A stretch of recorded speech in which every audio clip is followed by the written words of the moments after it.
Yep. Okay. Oh yeah, it's on. It's on. Yeah, it is on. Okay, cool. So, yo, what's going on, everybody? It's your boy K Rich, Mama's Double One Draft Pick. We live in the building, man. It's a Tuesday. That's right, September the 23rd. It is the conclusion of Hispanic Heritage Month. I hope you had some time to get some tacos, and not just tacos, of course.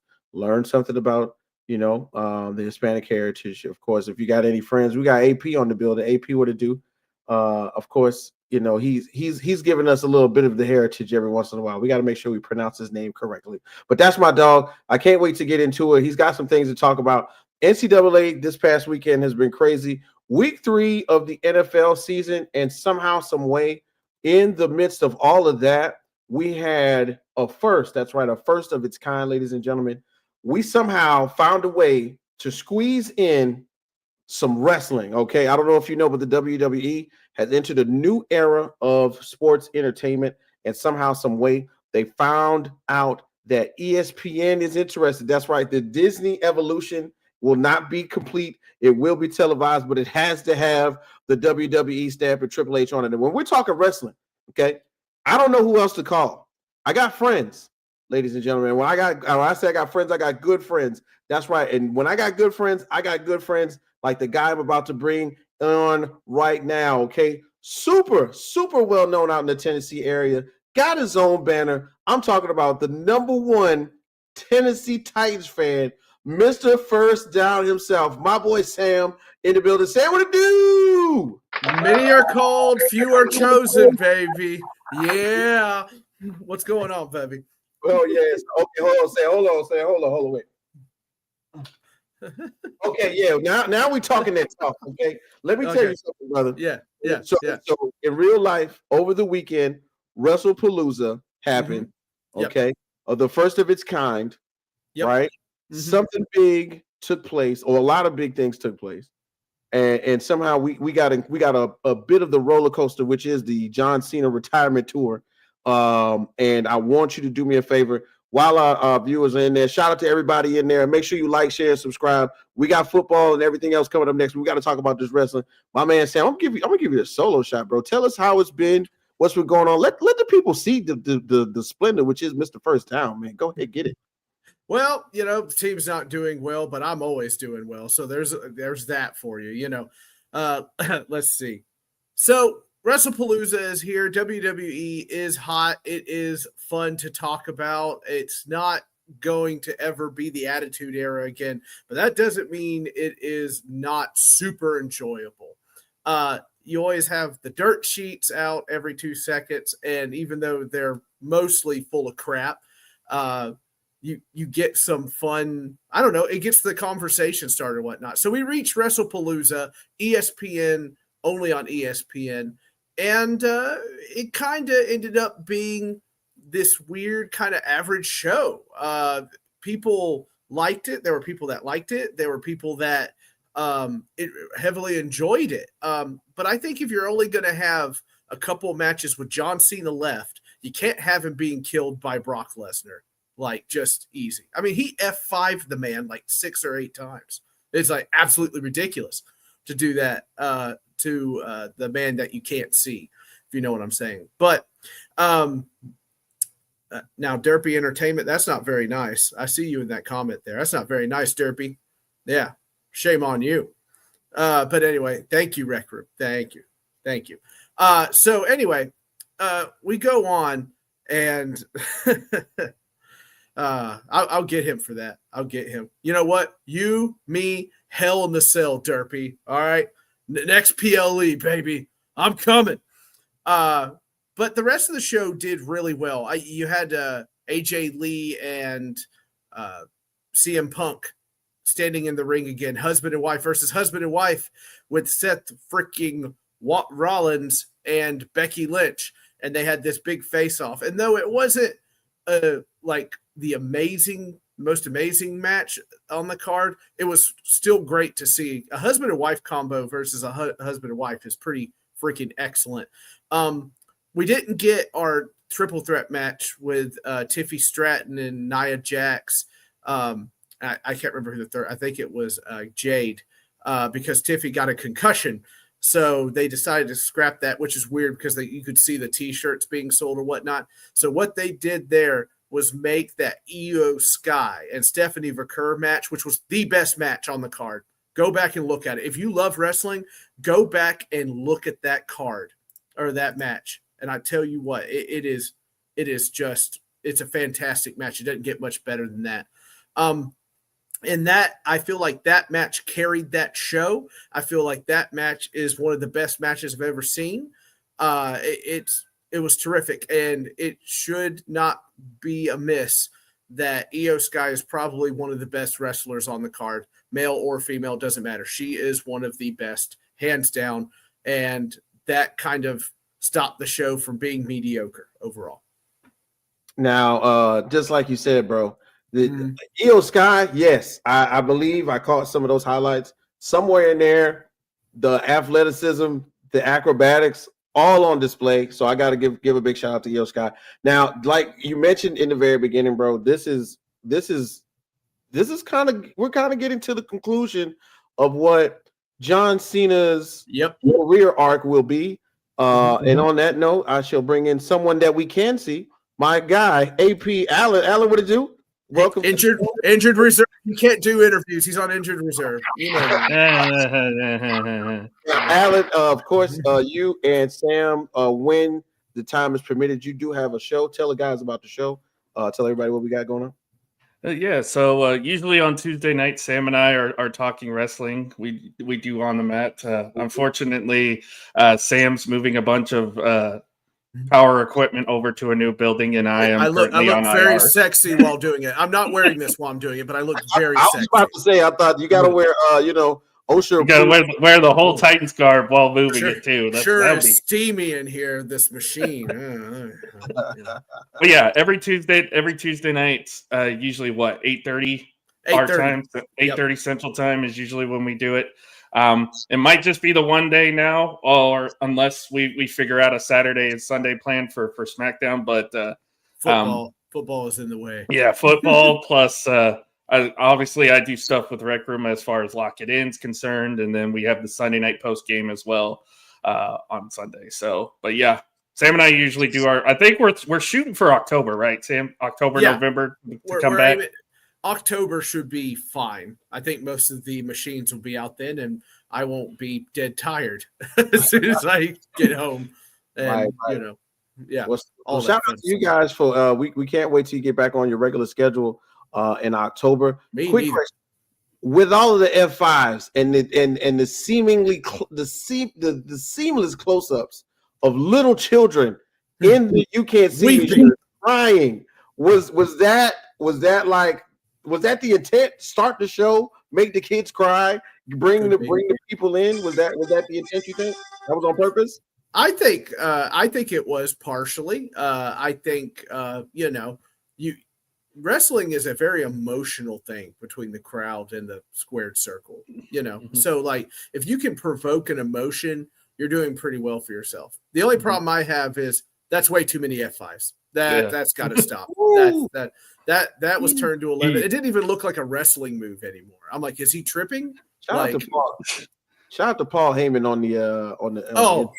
I should have forgotten. Ladies and gentlemen, Paul Heyman with the introduction. Not doing double duty, going to WrestlePalooza too. So. Well, Scott's a little bit of everywhere, man. But look, hey, Mr. First Down, I appreciate you coming in, spending some time with us right here. And I will say this too, Whit. At the very least, we're getting AJ and Cena now. So we're getting AJ and Cena was announced, and that match is going to be fire. If you did not watch their trio of matches they had in, what was it, 2015, 2016, 2017? Yeah, that's 17, 16. Phenomenal. No pun intended. Phenomenal matches. Yes. 100%. For sure. Hey, we got something to look forward to. But right about now, we're going to go ahead and get this show started. I hope everybody's ready. Like, share, subscribe, send it to someone because we're about to go ahead and get it going. So y'all know what I got to do, right?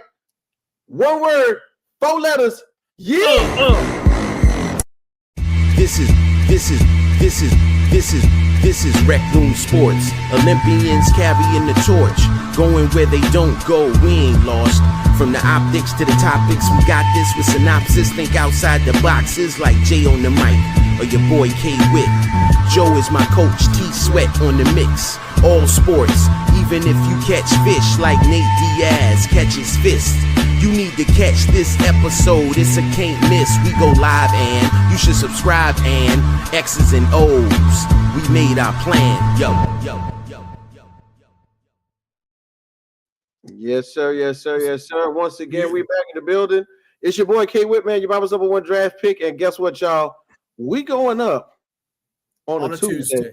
That's right, man. Hey, man, make sure you check out my guy, Sam, Mr. First Down. Of course, any Tennessee game, he will be there. And of 13 course, years strong, baby.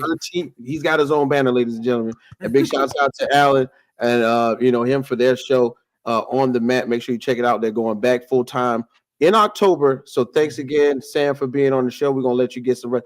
Hug the kids, man. Tell them Uncle Whit loves them, okay? Oh, I will. Don't worry. I'll trust me. I will drop them off at your doorstep anytime you want. Okay. Listen, I already got a couple in here. We ain't gonna do nothing but run outside. Okay. I'll make you a deal. Take Bonnie. Take my girl Bonnie, and you'll be fine there. Okay. Ladies and gentlemen, I would like to announce the two finalists for Father of the Year 2025. Oh, wow. Right here. These two guys. Wow, man. Father of the Year 2025 right there. Thank you, bro. That means a lot, man. Hey, Sam, it's all love, baby. Anytime you know you come in, bro. Absolutely. See y'all later. All right. Man, so once again, we got the whole crew in the building, man. You know what time it is. AP, man, thanks for showing up like always, bro. We got a lot to talk about. We got a lot to go over. Hey, you said Sam was dressing up, so I had to too. So, oh man, look at you, brother. Oklahoma down, and of course we're gonna get into that NCAA talk with you in a minute because it's been a lot going on. So we haven't been able to cover it. We got the top 5 things that we should know about this season. Are you ready to do that, sir? Always ready. Got you. All right. So first of all, everybody, thank you for liking and subscribing and sharing right now. Everybody in the building on IG, on YouTube, on Facebook. Let's go ahead and do the thing. Share for your boy right quick. Make sure you are following us on Twitch at Rec Room Sports and also on IG _Rec Room Sports. Don't forget TikTok, Rec Room Sports Hub, and then YouTube at Rec Room Sports Hub again. All right. In the comment section, man, tell us who your team. Shout them out in the comments. And of course, we got to give the shout outs to everybody who's working. We got teachers, we got nurses, we got truck drivers, we got Uber drivers. Shout out to everybody who know me from driving that Uber, baby. I'll be on the road with that thing. Anyway, and of course, DoorDash. Anybody else out there working who took some time out to chill with us tonight, we appreciate you. Thank you so much. It was cool. We did the warm-up with Mr. First Down, and we talked about WrestlePalooza. But right now, we're going to get into the crux, the meat of the show. And I got to bring up one of my favorite people. We had a conversation over the weekend. I think something occurred that put a fire in her belly. You know what I'm talking about? I'm talking about she is ready and rared to go. I really don't have to say much, but I'm going to go ahead and give her a little intro. Anyway, we're going to give a big shout out to Miss Averill. Miss Jazz Girl, what's good, ma'am? How you doing? Hey, okay, now, first of all, ma'am, you know what I'm saying? The Carolina is stamped in the building like normal. We do appreciate you for going ahead and holding us down like we always do. But you got the Jets uniform on. I know you're having a tough time. We're not going to talk. We got shout out to Uncle Bo. We got Uncle Bo coming in later. Uncle Bo's going to talk about football with us like he always does. But today I'm going to do something. I'm going to do something for you. I'm going to let you know some information. I know you know, but I'm going to tell you what it is, right? no, but hold on. So I only have this on because I couldn't find my Jeter. And if what you're about to say is what just flashed on my screen. Go ahead, tell them that. Yeah, because that's exciting information for you. I know that. Yankees just walked it off at home, and we are now headed to the playoffs. Come on, dog. We are October bound. Let's go. There you go. It's over.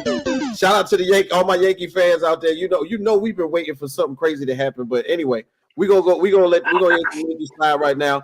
But of course, I'm nervous. I'm nervous. I can't think.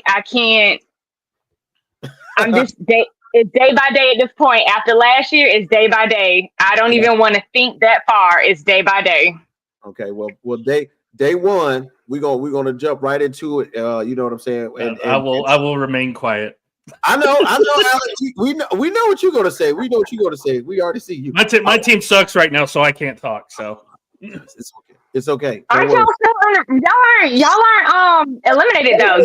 From what I'm told, y'all are still in a run. Technically, we're not, but they are not activating Simeon or Seeger the rest of the season, and it's a bunch of rookies. So we won't have Evaldi. The moment we got swept by Houston, they're like, yeah, we're pretty much done.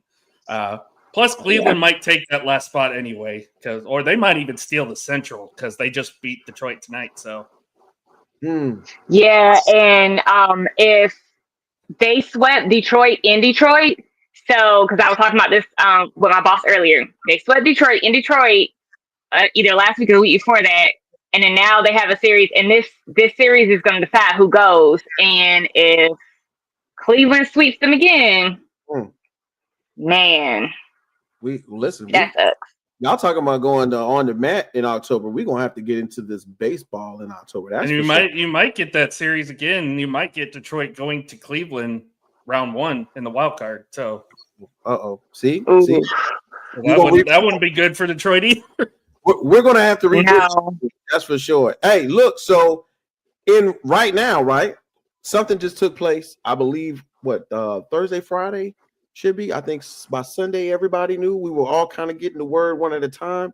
The WNBA is reaching the second round, but before that took place, somebody got crowned again. That's right, for the 4th time. I don't know if you know, but A'ja Wilson, all right, 4-time MVP, full-time great, all-time GOAT. Now, this is real, ladies and gentlemen. Out here in the streets, I don't know if you know, A'ja Wilson representing the Met. That's right, South Carolina, University of South Carolina alum, went to Las Vegas, turned the league on its ear from the time she walked in the door. And somehow, some way, we are now at 4 MVPs, 3 defensive player of the year awards, and a numerous other accolades, including all-star appearances, gold medals, you name it. A'ja is doing it right now. And of course, somehow, some way, my good friend, Miss Averill, is all on top of this one. So, for those of you that don't know, she went to Carolina, and that's when I started watching her from the day that she announced that she was staying at home, because I'm from South Carolina. I'm from Columbia. When she announced and she said she was staying home and she was going to Carolina, things changed here. So we have been locked in with her for years. So this past week, Coach Dawn Staley, which was her college coach, was interviewed and asked, is she the GOAT? Is she the greatest of all time? And the way that Dawn summed it up was perfect. So I'm going to repeat what she said. She said she has won MVP for 4 years. That's half of the time that she's been in the WNBA, because she's been in for 8 seasons now. So half of her time in the WNBA, she has been the MVP. So what do you think? Is she the greatest of all time? I don't know. But is she the greatest player right now? Yes. Coach Dawn Staley said she is the greatest player in the world right now. And I agree. I mean, look, bro. When we think about the history of the WNBA, there are a lot of names that come up, and somehow, some way, we cannot disagree with what Coach Staley has said. Bobby G, I got you, bro. Give me 2. Check your X. I swear I sent it to your X. But somehow I sent it to you, by the way, Bobby. I sent it to you just in case. Yeah, thank you, AP. That's why you over there like that. But when you think about the names that could be on this list, the MVPs kind of stack up against the competition. And of course, the MVP is a regular season accolade right now, as you can see on the flyer on the screen. She's averaging 23 points, 10 rebounds, 3 assists, and 2 blocks. What I think is the main part that we kind of let settle for A'ja is that she's been the defensive player of the year 3 times already. You know what I mean? And even though in your mind 2 blocks is not a lot, she affects the defensive prowess of the Las Vegas Aces at such a clip that somehow, some way, they end up on the higher end of all defensive markings when it comes to the WNBA. And this is on the regular. When she's in there, it's hard to get in the paint. But of course, the league has switched to somewhat of a similar game to what we see in the NBA right now. Of course, you know, we got shooters. It's shooters everywhere. Them corner threes is what is the most, the highly most percentage shot in both the WNBA and the NBA. And somehow even that has not affected A'ja's game, where she stepped out to the 3-point line and began to raise her percentage. So it's at one point in time, this was, I don't want to say a big women's game, but this was a mainly inside basketball game, you know, with players like Lisa Leslie and Cheryl Swoops, where they were getting in the lane and, you know, finessing and whatnot. But somehow, some way, A'ja has taken the game that she came in with and has changed it. And that to me is a big deal. I mean, this era, than the 2000s and better, when we talk about college and professionally, A'ja Wilson is up there with the best. And we can name names. I mean, right now in the comment section, y'all, name some WNBA players that you know was on one when they were in the league. Go ahead, give me a couple of them, and let's think about it. Let's spark the conversation. And Bobby G, yeah, it's in there. Yeah, there you go. And then my baby, Candace Parker. Yeah, Candace Parker, another one. This is almost Candace Parker 2.0, because when Candace, and I was going to bring this up, Candace Parker came out of Tennessee, highly touted, extremely talented. Shout out to my guy Jay. Jay, I believe, brought this up on one of the conversations we had in the past. Jay right now is on the road, making sure pole alignment is correct in your favorite gentleman's club. Jay, thank you very much. I know you got your level. I know you're making sure everything is at the 90-degree angle, 180 degrees straight up and down. Anyway, it's a dirty job. Somebody's got to do it. Somebody's got to do it. But we talked about Candace Parker and her effect on the game. And I think A'ja Wilson is like not necessarily a carbon copy, but the next best thing. And so I can appreciate it. You know what I mean? And this is what we get when, you know, this is what happens when players see other players and they mimic greatness. You know, in the NBA, the 3-point line has become a thing of grandeur. And we saw that when Steph Curry started. And that's how we get all of these players shooting threes currently. We thought it was a thing that wasn't going to happen. Nah, it happened. And right now, A'ja Wilson set the example. And someone like, and I think you mentioned this over the weekend, April, Aaliyah Boston, who subsequently will have to deal with each other in the upcoming playoffs. Is that right? Yep. They're playing now. It's halftime right now. Okay, so look, since we already gave A'ja a praise, y'all know what it is, man. A'ja Wilson, four-time MVP in the WNBA. So big ups to her, and of course all of her accomplishments. We're gonna be keeping an eye on. Not only that too, but multiple-time champion as well. On top of that, took the Aces to the mountaintop on her back. At least twice, 2 out of 3 times. We know she's had a great supporting cast each year. But let's also get into the next topic, which will be, it's kind of like topic 1.5, right? The WNBA second round, bruh. Now the real test begins, okay? Of course, the WNBA playoffs began with a bang as we got a chance to check in with teams that we've been watching the entire time. The Seattle Storm, who we'll get a chance to hear from Uncle Bo, the Atlanta Dream, the Indiana Fever, the Minnesota Lynx, the Valkyries, who during their inaugural year made it to the WNBA playoffs, the Phoenix Mercury, and of course, the New York Liberty. Now, somehow, some way, the Liberty, one-time champions were eliminated along with the Valkyrie, the Atlanta Dream, and the Storm. And we'll get to hear a lot about the Storm from Uncle Bo Crouch, who is out there watching. Thanks both for being in the building today. We will get a chance to talk about that. But right now, the matchups that are on the screen are the Minnesota Lynx, the Phoenix Mercury, the Indiana Fever, and the Aces. Now, let's just start since we were talking about A'ja Wilson. Let's just start there. Okay, the Aces and the Fever. I honestly didn't think this was going to happen, y'all. Straight up, I couldn't have predicted it. You know what it is, right, Avril? No Caitlin Clark. This is the one matchup that I was really nervous about. And it was between either the Aces, because I knew the Aces were going to get there, but it was between either the Fever or the Dream, and that's because of the Carolina players. And that's just me. I still, even though A'ja is my favorite player, I still follow all the other players, so I keep up with Aaliyah Boston. So I watched Fever, not for Caitlin Clark, but for Aaliyah Boston.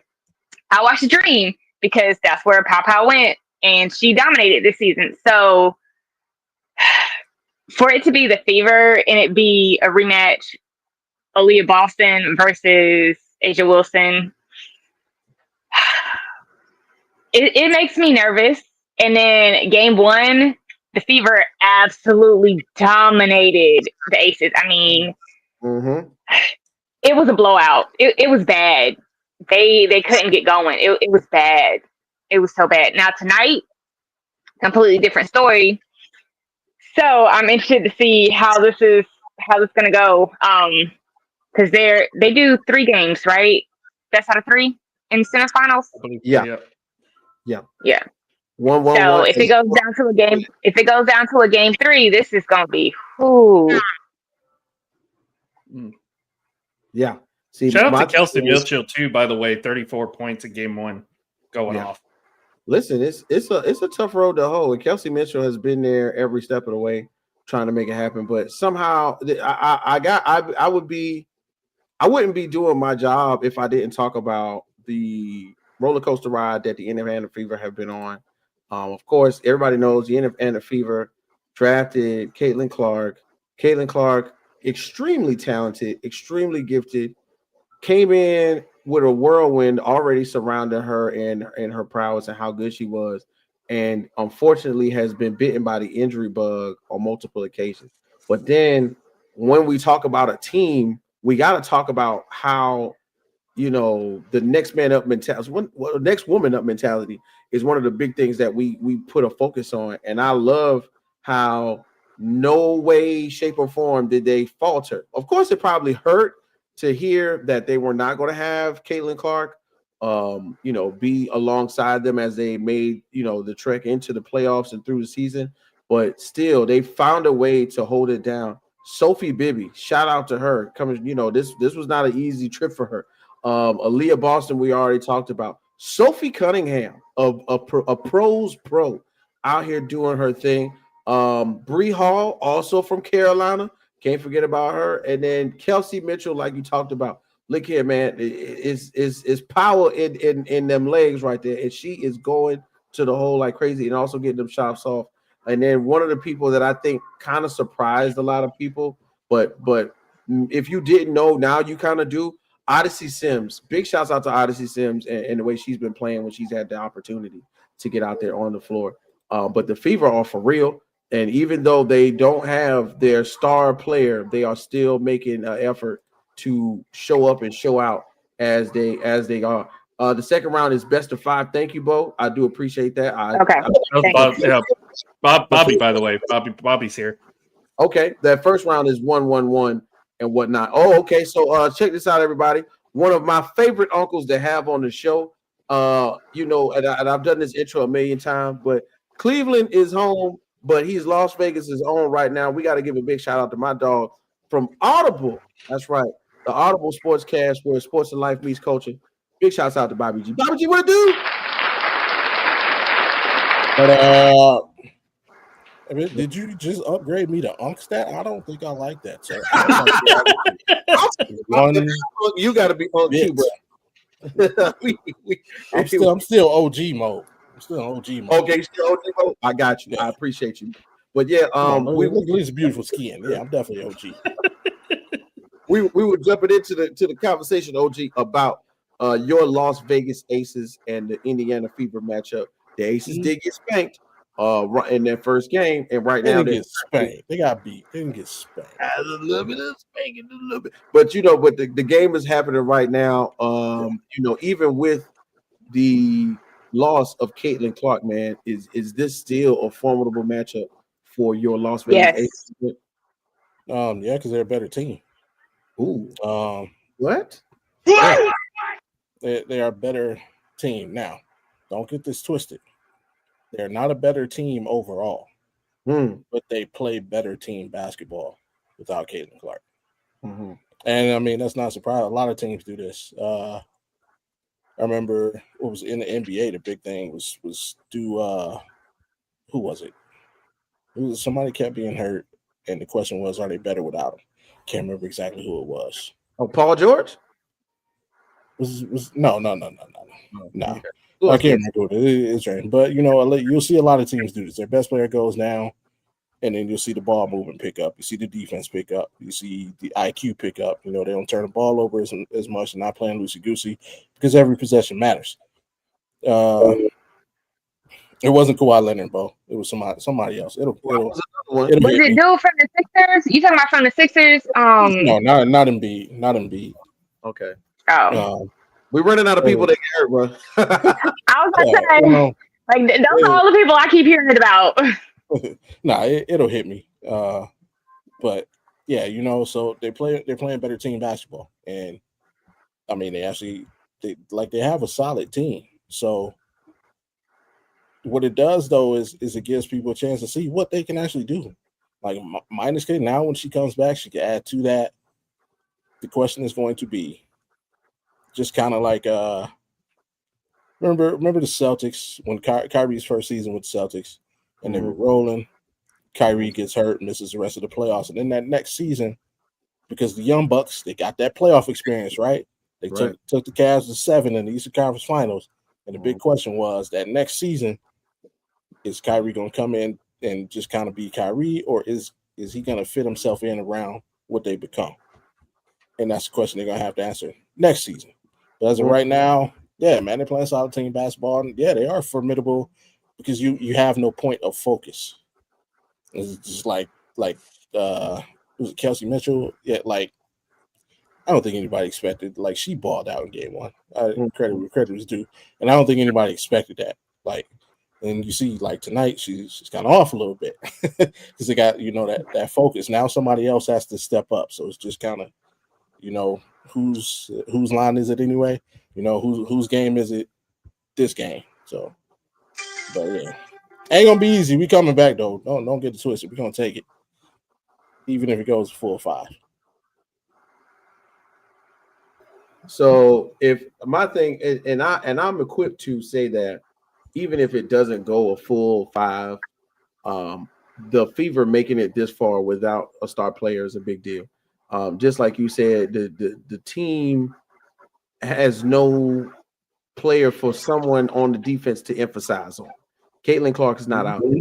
It's a lot of ball movement, but then Aaliyah Boston gets to do her thing where she gets to keep the ball in her hands just a little bit more. The extra couple seconds in the paint give her an opportunity to move and do her thing, and that's what I think is kind of shocking because she got the moves and she can make when the defense collapses on her, she can make the assists, she can make the right passes. So I think that's really cool to see. But then when we go to the other side of the bracket, now this is where I can't even lie. This is where I was a little shocked because as you can see from Exhibit A, the Phoenix Mercury took out the New York Liberty. I did not expect that. I'm not a hater. I do completely respect the Phoenix Mercury roster, but man, I was thinking we were headed towards another collision course where we were going to see somehow, some way, another matchup of the Liberty and the Aces in the finals. But that was we was wrong, G. we was completely wrong about that one. So big shouts out to Satu Sabale, of course. Alyssa Thomas doing her thing now. She is when we talk about players from this era, she is one of them. that we will definitely have to mention, because when it comes to rebounds, assists, and making the game, move forward, pretty much Alyssa Thomas is it. She's all over it. And then somehow, some way, we still got one of the most prolific offensive players ever to touch the basketball in her partner. That's right. I can't imagine my partner being that good of a player as well as me and being on the same team. We can't forget about DeWanna Bonner, who's out there on the bench. So they really did, go out there and put forth a great effort in taking out the New York Liberty, who of course are always a formidable force with Stewie and Sabrina Ionescu. That's never going to be. There's never going to be a time where we can't think about them going forward into the playoffs. But then on the opposite end, with the Minnesota Lynx and the Valkyries, with the Valkyrie being the first team in their inaugural season to make it to the playoffs, we got to talk about the Minnesota Lynx a little bit and give them some respect. So this is actually a great matchup on the opposite end as well, because somehow, some way, this is really going to show who can cut the mustard and who can't with this matchup. Thoughts on this side, guys? What we think about this one? I was glad to see the Valkyrie make it to the playoffs and get as far as they did, but I kind of always knew it was going to be the Mercury on that side. What shocked me was Phoenix. The Lynx on that side. But Phoenix and the Liberty, that shocked me. I did not expect that. I expected it to be the Lynx versus the Liberty in semifinals. That's right. So, yeah. Nafisa, I mean, she's just playing at a level that whatever team she's on, it's just going to be great just because of how good of a player she is. I mean, let's keep it real. Let's go and talk about this. Nafisa Collier. If we didn't have Asia Wilson, who is phenomenal on all ends of the court, we would really have a different spotlight on Nafisa Collier right now. And right now, of course, she's one of the team leaders in points and rebounds, and with 20 points a game, 7.3 rebounds a game, and then of course, it's her play affects both sides of the court, very similar to Asia Wilson. If Asia wasn't in the league right now, Nafisa would be my pick for MVP. Thank you. You took the words right out of my mouth, for sure. Would be definitely MVP. I would love to see the MVP rankings after everybody got a chance to vote and see where Nafisa lies on that list. I have those. Hold on, let me pull them back up. I had them. Oh, okay, yeah, I'm sure she can't be outside of 3. Ain't no way. I mean, no, I believe she got the second one. Yeah, in my mind, it's gotta be 2. Ain't no way she's 3. But once again, the Lynx this year have been one of the other teams that you can't take your eye off in this WNBA season. They've been the best. They've been the best overall team in the year. They have the best record, 34-10. You're going up against one of the new bloods who, shout out to Golden State. They did a great job this year getting to the postseason first year. It's just a little too much to handle. You kind of knew that you were kind of hoping maybe they sneak a game at the very least, but you kind of figured, you're going up against the best team in the WNBA. It's not unexpected to go 0-2 in that series, but hats off to them for getting to that position in the first place. Yeah, man, it's not unlike them to make it that far. You know what I'm saying? We got to put some respect on them. This was also a team, we saw put it down last season in the WNBA, and we kind of started seeing, dang, Nafisa's out there balling. This is where we get it from. But the Minnesota Lynx have a history of being well-rounded teams, or putting out well-rounded teams and making it this far. I mean, if you do your research, Minnesota is one of them places where in the WNBA, when you get there, they are expecting you to, put out a championship team. So, right now they're right on track, on pace to be doing exactly just that. But I feel. All right. I feel this is just a little bit scary. Just a little bit. This is a scary matchup. Just a little bit. I got it pulled up. So Asia got 51 first place, Nephesia got 18 first place, and then Alyssa Thomas got 3 first place. Asia got 21 second place, Nephesia got 42 second place, and then Alyssa got 9 second place. Asia got no third places. She only got first or second place. Nephesia got 12 third place, and then Alyssa got 59 third place, and then Alicia Gray, she got 1 third place. Shout out to Alicia Gray, man. Still doing it after all this time, man. But we're going to shockingly, Kelsey Mitchell got 14th place, or excuse me, she got 4th place. That's the earliest she got voted for. But hey, yeah, Kelsey Mitchell be balling too, man. But you know, that puts a bow on the WNBA for right now. We're going to keep our eye on that and see where it goes from here. I will say though, tonight we did get an upset. The Mercury did win in overtime, so that series is now tied 1-1. Right. Hey, yeah. Look, let's go ahead and keep our eye on that one. And we're gonna keep it moving because, of course, somehow, some way, we got guests waiting in the green room, so we got to get to them.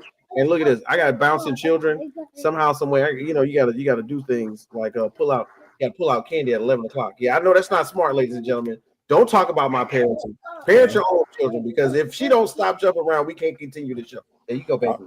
I'm just glad you finished that sentence. Yeah, dude. Oh no, she seen this chocolate. She saw the chocolate from across the room. Anyway. So Alan, man, we talked over the weekend, and I said I wanted you to do me a favor. I said I wanted you to lay out some objects that we should be keeping our eye out for when it comes to one of our favorite topics here on the show, and that's the NCAA college football season. So right now, I got you, Alan. Are you ready? You got on your Oklahoma gear, so you look ready. So let's do it, man. Top 5 from this year in NCAA football, and that could be moments, that could be players, that could be plays, that could be things to keep our eye on. So I'm gonna just let Alan do a little bit of what he does and go ahead and give him the floor. Alan, it's on you, bro. So we're gonna start with some teams that we're not used to seeing in this current position. Let's start with Mississippi State and Vanderbilt. Both teams undefeated. Both teams have quality wins already. Vanderbilt looks like a scary team that could potentially pull off the major upsets down the line. Don't be surprised if we're talking about Vandy potentially being a dark horse playoff team. Interesting enough to say that. Mississippi State, I don't know how far they're going to go. I like the little run that they're on right now. It's nice when you see a team that has struggled the last few years kind of start to have a little bit of success. And, you know, Mississippi State getting a big road win a couple weeks ago, getting a big win last week. You know, they're a fun team to watch. I don't think they're going to be quite the top level of what the rest of the SEC will be, but they're not going to be an easy out by any means. On the number 4, the group of 5 is an interesting situation right now. There are some talks within some media outlets that Group of 5 could potentially get an at-large bid this year. I don't think it'll happen because I don't think you're going to see a team have a big win. But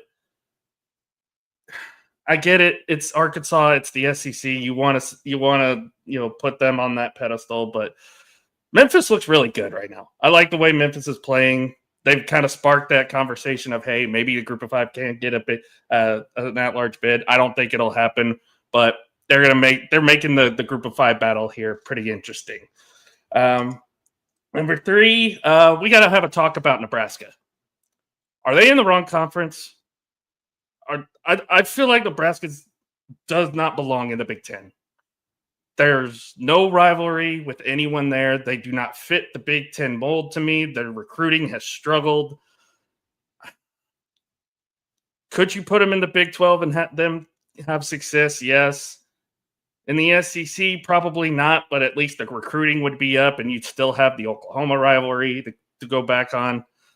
I feel like there's just nothing for Nebraska in the Big Ten. And last week's game against Michigan kind of proved that to me.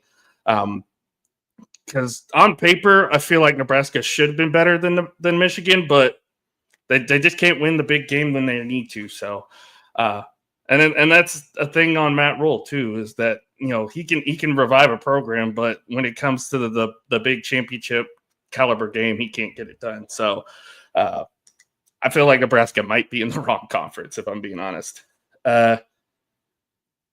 Speaking of at-large bids in the college football playoff, let's talk about the ACC. Bobby, your Miami Hurricanes. Congratulations, number 2 overall in the AP. Feel like they're the front runners right now. You got Florida State with the big win over Alabama. And then there's Georgia Tech. Georgia Tech's schedule, not quite what Miami's is, not quite what Florida State's is. You could see this team easily go 11-1 this year. So now the talk is, could 3 ACC teams be in the college football playoff this year? Especially with the Big 12 kind of knocking itself out, you're probably only going to get one Group of 5 team, like I said earlier. This will be interesting with the ACC this year. If Miami continues to play as well as they have, especially on defense, this will be a fun season in the ACC for sure. I will give an honorable mention because obviously I'm wearing all Oklahoma today. Yes, our quarterback is out for the next 3 weeks because of a broken thumb on his throwing hand. But I think it'll be okay because we have a top 5 defense. And that defense came to play last week. Say what you want about the controversial shit with Auburn, with Auburn and all that. If any SEC fan will tell you that Auburn's just a bunch of crybabies anyway. So, 10 sacks, not great. Not a great look for their quarterback. Not a great look for their offensive line. And then the final one I got for you. Guys, I don't know if this is far-fetched or anything, but I think Texas Tech is legit. Say what? I think Texas Tech is legit. Like, I watched that game. Everybody was saying, oh, they're not going to be able to handle Utah. Utah's going to run all over them. Oh, yeah, that was a good game. There was nothing that was going to – this Texas Tech team, keep in mind, they did this with the backup quarterback too. Completely shut down a high-powered Utah offense and put up 34 points on them on the road. This is the team. Everybody's wondering, who's going to win the Big 12? Who's going to do this? Who's going to do it? Because there's so many good teams in it. There are a lot of undefeated. Texas Tech is the team to beat in the Big 12. And this might sound a little far-fetched, but I think they could be a dark horse team to win the national championship this year. I really do. Tech? Texas Tech. Dark horse team to win the Natty, baby? I will say this: watching that game against Utah, their defense is on par with ours. Okay, I think. So those are your 5, Alan. Those are your 5. Yes, sir. Okay, man. Look, I'm gonna throw something in there, man, because we're gonna get to we're getting to the second hour of the show. First of all, let me ask Bobby. You know what I'm saying? You a sports connoisseur, Bobby. Was there anything that jumped out for you? As we are in the 4th, well, pretty much like the 4th and a half to 5th week, because the NCAA gets the first couple of games off. Was there anything that jumped out to you this season so far from the NCAA? No. Really, like, college football is getting so boring. Like, I'm sorry. Like, like, Alan, who's the best team in the Big 12? Texas Tech. It doesn't matter who the best team in the Big 12 is because they're not going to win squat. 60% of the SEC ain't going to win squat. 60% of the Big 10 ain't going to win squat. Let's unjumble these conferences. Let's go back to where it was. Reset everything. Stop letting these schools spend $1 billion to do what they want to do. Let's show some damn restraint from our leadership and rebuild college football. Like, it's so boring right now. Like literally, like it's pointless and why? Like, we're number 2 in the polls. We shouldn't be. We're not the second best team in the country. I'm sorry. Wow. We will probably get freaking wiped by Florida State Saturday. Jay is somewhere about to wreck and hit a side pole or something like that. He's not. Jay knows it. If you're real Hurricane, we're not. The Preston Deck is not it, bro. He wasn't it at Georgia. He ain't it now. Shout out to Carson Beck, man, following his dreams and his woman. Miss April, is there anything that jumps out to you from this season in the NCAA?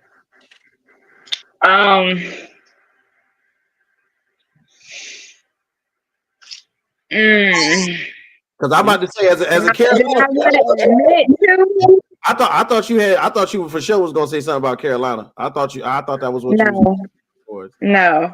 Oh, okay. No, Did I want to admit took care of that. right now? What? I would say Diego Pavia took care of that. Oh wow! See, say something like that, Alan. Vandy's better is better than I'm willing to admit. Well, the Demon. Ooh, what? Would they make the playoffs? I don't know about that, but better than they have been in a long time. Yes. Yes, that is true. That is true. And I'm going to throw these out there because I thought Alan would have brought these up, and these are just some really big observations I had since I get a chance to watch college football from time to time. First of all, off the top rope, somebody's got to tell me why we didn't think that USF could beat both Boise State and Florida in the Swamp. That was a huge upset to me. Okay, so somehow, some way, USF, big shouts out to you for doing what it do, taking out Boise State, going in the Swamp, doing what you do, 18-16, even though it's close, it was still a victory. So I don't even care. But of course, the Boise State one was a whole decisive victory out there in the streets with 34-37. 34-7. Then, okay, there's another one. Okay, Kellen DeBoer. Hello, wake up, brother. I don't know if you know, but that Nick Saban seat, brother, that Nick Saban seat got a time limit on it. And if you ain't winning them games, boy, they gonna start ringing that bell. And then on the back end, and I have to say it because I have to put some respect on the program. Got to put some respect on the program. Clemson, Dabo Swinney. I don't know I don't know because he's got a lifetime contract. And he literally got on there and said, we were winning every year, and now you're mad because we're losing some. Yes, Dabo. Yes. Yes, they're mad. You're losing. I'm sorry, but that is how college football is. What have you done for me lately? Mentality has crept into the crux of the NCAA. When they got that portal open, why didn't you get better players? Why couldn't we recruit better? Why are we not having better transfers? Where are the fifth-year seniors who want to get their master's in physical education who can play wide receiver? You know what I'm saying? Where is somebody that wants to get their master's in kinesiology who can play offensive line? Where are they? You know what I'm saying? Who wants to get their doctorate at you know what I'm saying, and be a podiatrist right now, but also be a good cornerback or defensive back or safety? Where are these people at, Dabo Swinney? They are looking at you because this is your program.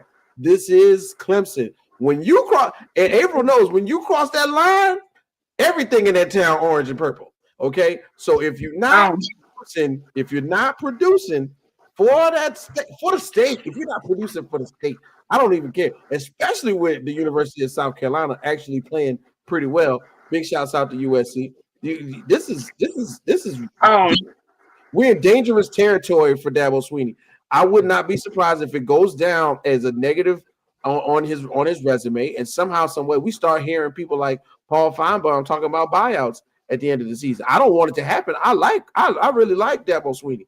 I think he built them programs from the ground up. We saw what it looked like before. We saw when Watson was in there. We saw what Lawrence was looking like. We saw like 9 wide receivers that are in the league currently go through that school. But right now, I don't know if he knows what to do when these young men get to look you in the eye and say, "Hey, coach, I think I'm going to the transfer portal." What is he going to do, bro? I don't know. To put your point on that. Go ahead, April. Go ahead. Wait, no one cares about Clemson. No one cares. But did you see that the boy from LSU hard launched his relationship with Lane Kiffin's daughter? Oh man, and they play on Saturday. They wilding. And Yeah. social media crept into them boys' locker rooms, man, and they doing the most right now. I can't even lie. I would never do something like that. And to piggyback off that too, Whit, did we just also see today Mike Gundy got fired for the same exact reason? And Mike Gundy is Oklahoma State University. Mike Gundy is football. The mullet has been there for the longest. That's a staple out there on that cat. I need you to go Wait, so why was he fired? I saw he was fired, but why was he fired? Because the Because they program. got broke boosters. Yeah, the program's going in the tail. Program's going in the tank, and they failed to do anything in the transfer portal. So the program's going in a tailspin, and Mike Gundy is the person they're going to blame. But when they were expected, the moment that Texas and Oklahoma made the move to the SEC, they were expected to be the team to be in the Big 12. Yeah, and they not only have they not lived up to that, they haven't won a single Big 12 game since we left. And unfortunately, it has not happened. But, thanks, Alan, for leading us into this great conversation. We appreciate you with the top 5. We're going to have some more NCAA talk as the season goes on. I can't wait because this year it seems to be up in the air as to who will be in the Final Four in the Natty. We have no idea. Whoever we thought was going to be in the Heisman conversation, that is even I can't even tell you who's the Heisman frontrunner right now because it changes so frequently. But well, it was our quarterback until he got hurt. So okay, Indiana's quarterback. We got LSU's quarterback. Technically, it's Carson Beck, but technically it's Carson Beck. Well, yeah, he's balling out there in Miami, but Carson Beck is trash.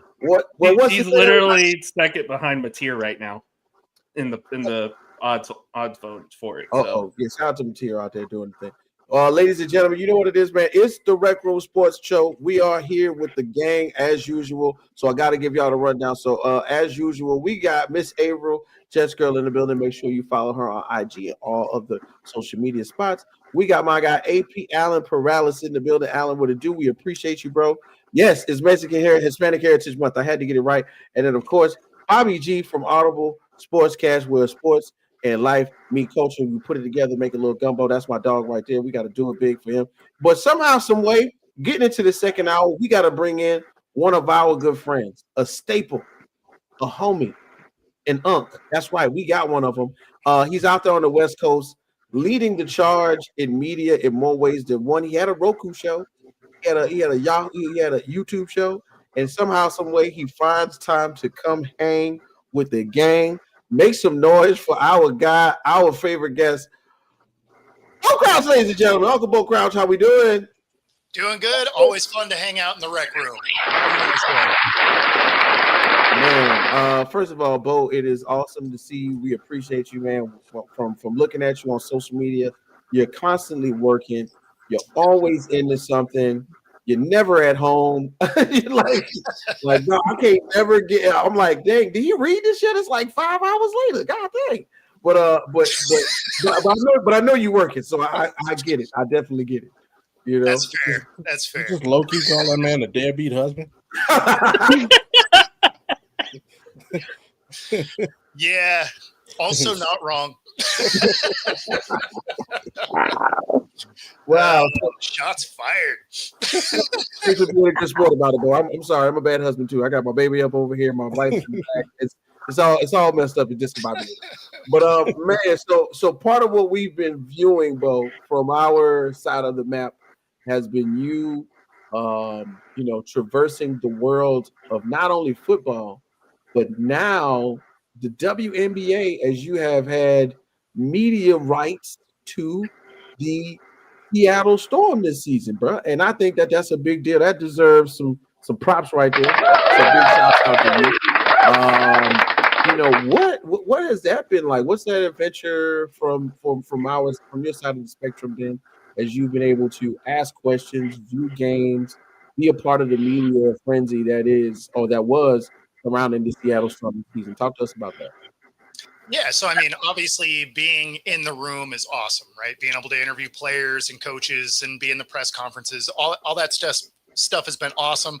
Obviously, as a small media member, there's a little bit of that imposter syndrome that sneaks into your mind because I'm sitting there at the media tables and the people sitting directly next to me is Fox Sports and CBS and NBC, and I'm like, hi. So, you know, so there is some of that, right? But no, it has been awesome. The other thing is, you know, you probably didn't see this because I couldn't get into the games, but I also had my media credentials for the Liberty. So, so I got to.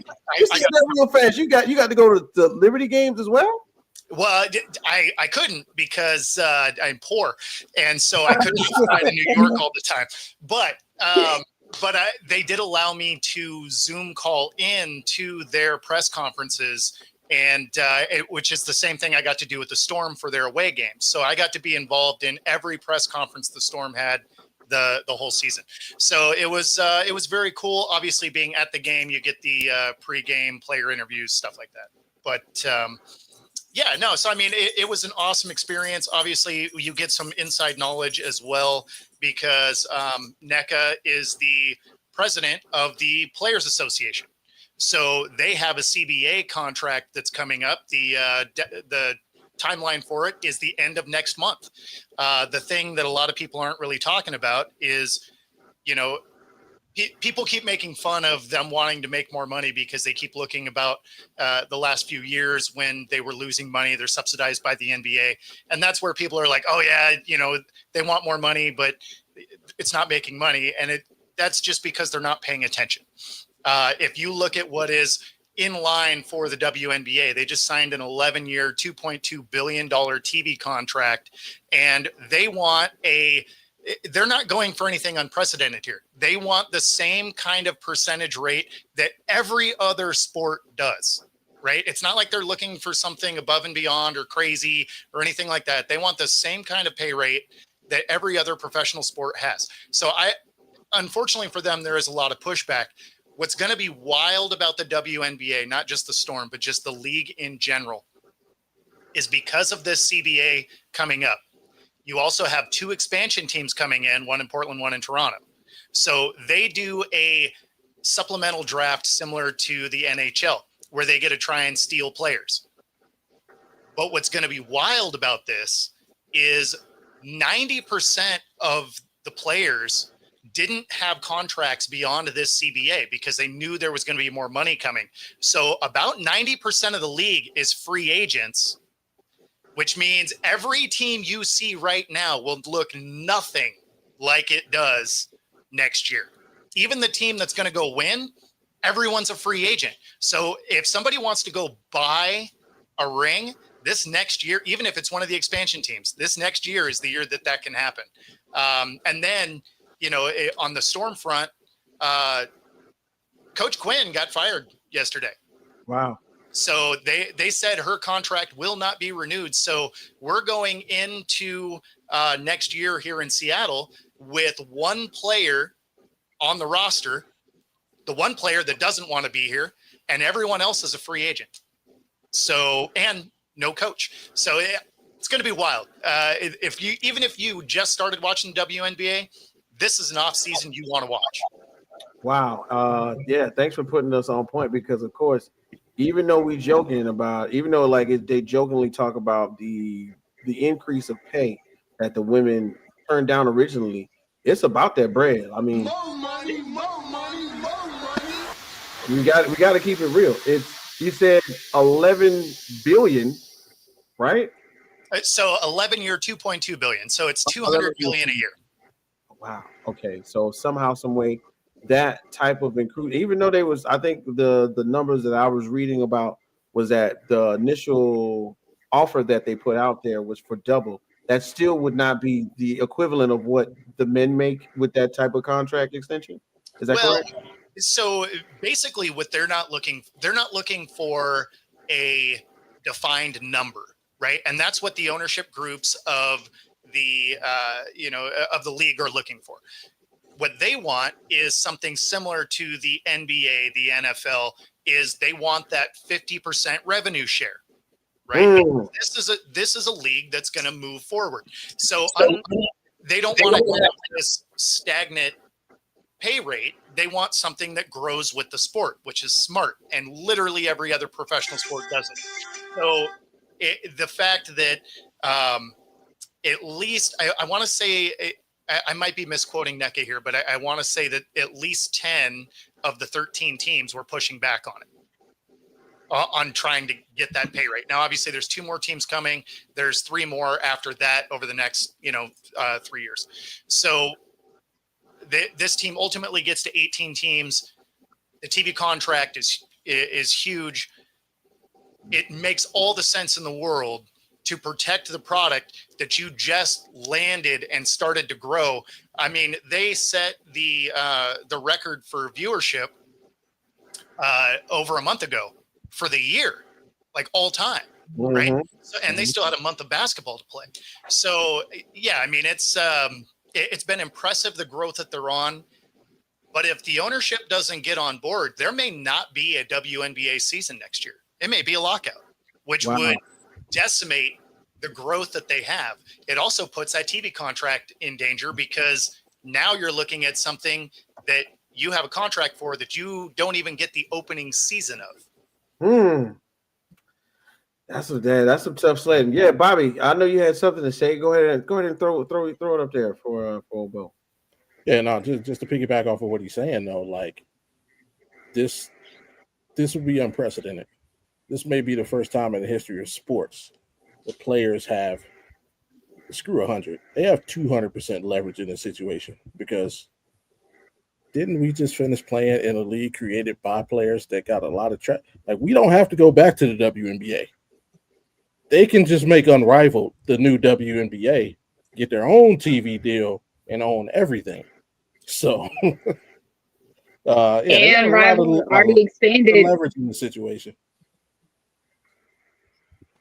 And look, Rival already expanded to more teams for this season already. So, and I was going to say people like Kennedy Carter is not hurt playing overseas right now. Shout out, she is hurt. If you don't follow Kennedy Carter on Instagram, she is having a great time. I promise you, playing overseas right now. Well, and they're still in the mode because they're not making great money in the W. That all these ladies are used to playing overseas anyway. I mean, half of the Storm are headed overseas right now to go play in leagues over there. So Dom and Gabby are both headed to Turkey currently. So, I mean, it's just it's interesting that they are picking right now when they're finally getting some traction. The ownership doesn't want to move forward. That's a wild stance to me.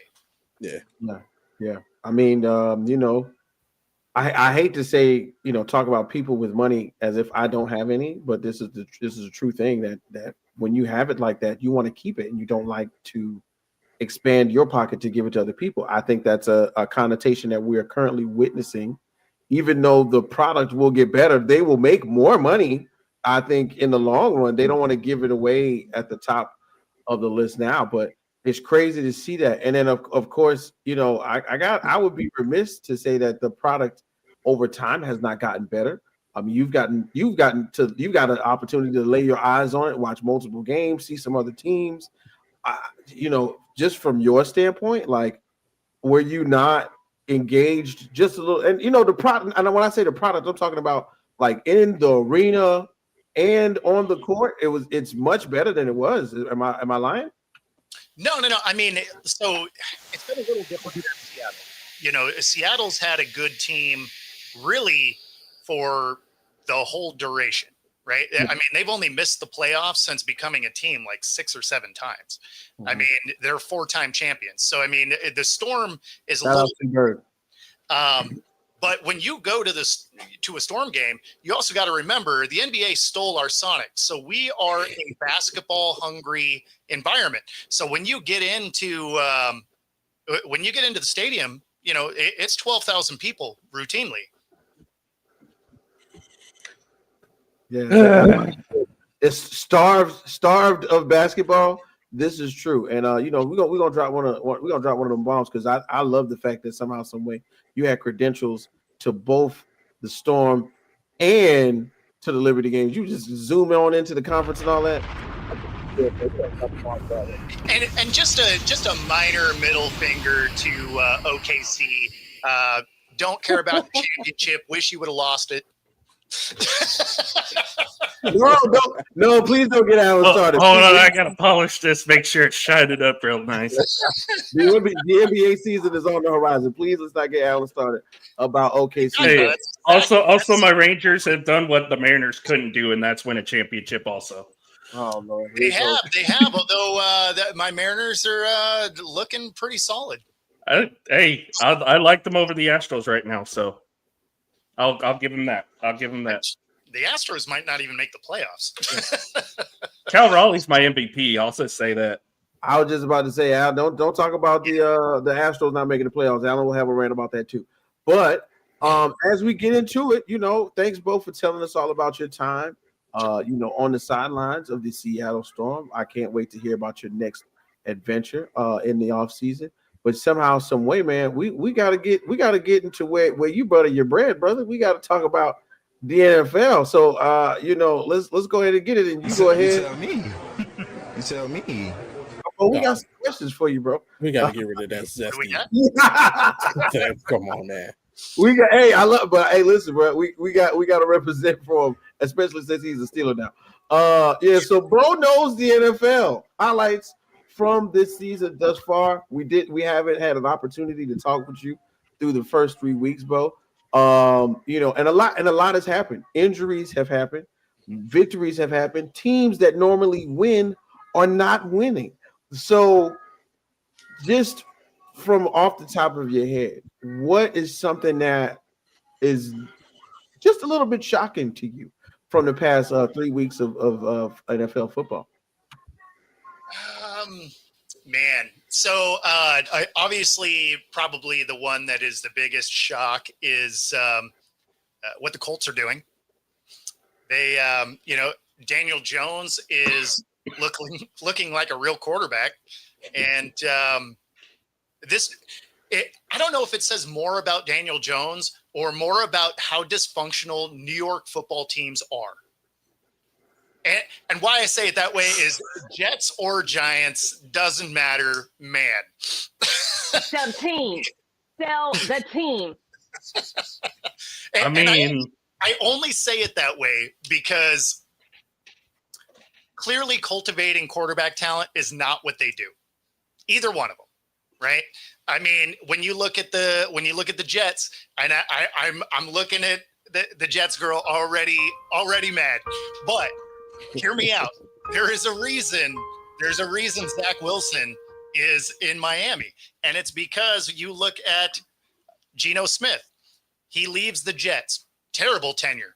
Goes to a couple of competent teams, starts playing well. You have Sam Darnold. Leaves the Jets. Goes and spends a couple times with some coaches that know what they're doing. Has an amazing year with the Vikings. So now you're looking at Zach Wilson. They're like, okay, overdrafted, didn't develop, spend some time with Sean Payton. They're like, hey, you know what? We'll take a flyer on him. He's free, and maybe we get something out of him. You look at the Giants, similarly, not exactly cultivating talent under center. So, yeah, man, what the Colts are doing, moving on from Anthony Richardson, although he was severely overdrafted at 4th overall. This is definitely the best situation Daniel Jones has been in. So that's probably the biggest shock for me. Not only that, but you're now benching Russell Wilson for Jackson Dart in New York. So yeah, let's go. Brian Daboll is either desperately trying to save his job or desperately trying to get fired out of New York. One of the two. He has to get fired. Him and McDaniel are in a race to who gets fired first. The fact that you put up 450 yards of total, or more than that, like 500 some yards of total offense against the team that can't defend the pass worth crap and still lost is very eye-opening. Because people are like, "Oh, the Giants have hope. They have a good offense." Yeah, Kansas City proved that wrong Sunday night. So, I know you want. I know you want to come back at me. No, I can see your face. I know you want to. All right, Bob. I haven't led into it. Since you brought it up, I'll just follow up with that. Probably another big surprise this season: Kansas City Chiefs. How they're doing. What's the problem, man? What's the problem, and how do they fix it? Well, I mean, the biggest problem for them is just injuries, right? I mean, you can't have your top 2 receivers out and expect to be awesome. You have an older Kelsey, and it's funny because he dropped weight. He looks like he's in better shape, but he's not any faster than he was last year. So that was the thing we thought last year, right? Is he looked a little bit sluggish, right? And then you see him this year and you're like, okay, he got into the gym in the off season, whatever. But what he didn't get was any of that speed back. Right. He's still like a step slower. So when you see him moving around out there, he looks like a tight end too. And then you're missing your top 2 receivers. That's tough sledding, man, especially in a division that everybody has got better, right? The Chargers are better. The Broncos are better. I mean, the Raiders, they're not great, but they're interesting. Right. So, I mean, it's all of a sudden that division becomes much harder to come out of. And, if you're losing key pieces, yeah, it's going to be tough. Yeah, I definitely can agree with you on this one. It's crazy to see the teams that we thought would be world beaters, so to speak, in 1 and 2 and 0 and 2, and then last night we got a glimpse of Lamar and the Baltimore Ravens. And then we also got a glimpse of the good side of the Detroit Lions. So my question for you is, a team like the Lions, who lost both coordinators who became head coaches, is this really indicative of the Dan Campbell serum? Is everybody biting kneecaps off? Insert coach name here, and they're still going to be doing their thing? Yeah, I mean, I think the fact that you're seeing what you are is a great indicator that this is Dan Campbell's system no matter what, right? So it's not like you get a new OC and you just stop going for it on 4th down, stuff like that. I mean, everything that he has his team ready to do, they still do. Is your play caller different? Sure. Does it have some tweaks over last year? Of course. But at the end of the day, the operation that wants to be ran is Dan Campbell the whole way. So, I mean, that's not a huge shock. They have most of their team back. Most of that defense is healthy now. So, I mean, that's the Lions being good isn't a big shock, really. The Ravens looking as bad as they do, especially on defense, is a little bit of a shock. But, at the same time, you're playing the Lions. So, I mean, you're playing top-notch teams. It's not like they had something like that happen and they were playing the Panthers or the Titans or something, right? So, I mean, it's,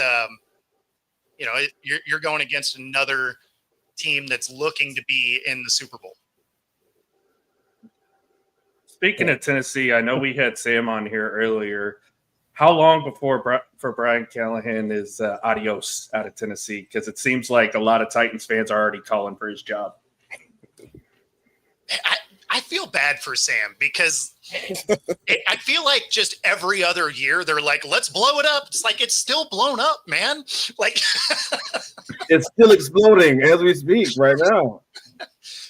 Just finish it off. And like, we haven't even put out the last fire yet. Exactly. Yeah, no, I feel bad for him because like he's about it, right? Like he's in the stadium. He is dressed up, ready to rock. I feel like he is more dedicated than everybody in that front office. Yep. So now, So okay. So Who's going to go first? Go ahead. Go ahead, April. So this is what I'm gonna say about my Jets. And this is why I've been quiet. Dan Campbell won 3 games his first season. Next season he won 9. Aaron Glenn comes from that same tree. I'm fine with that.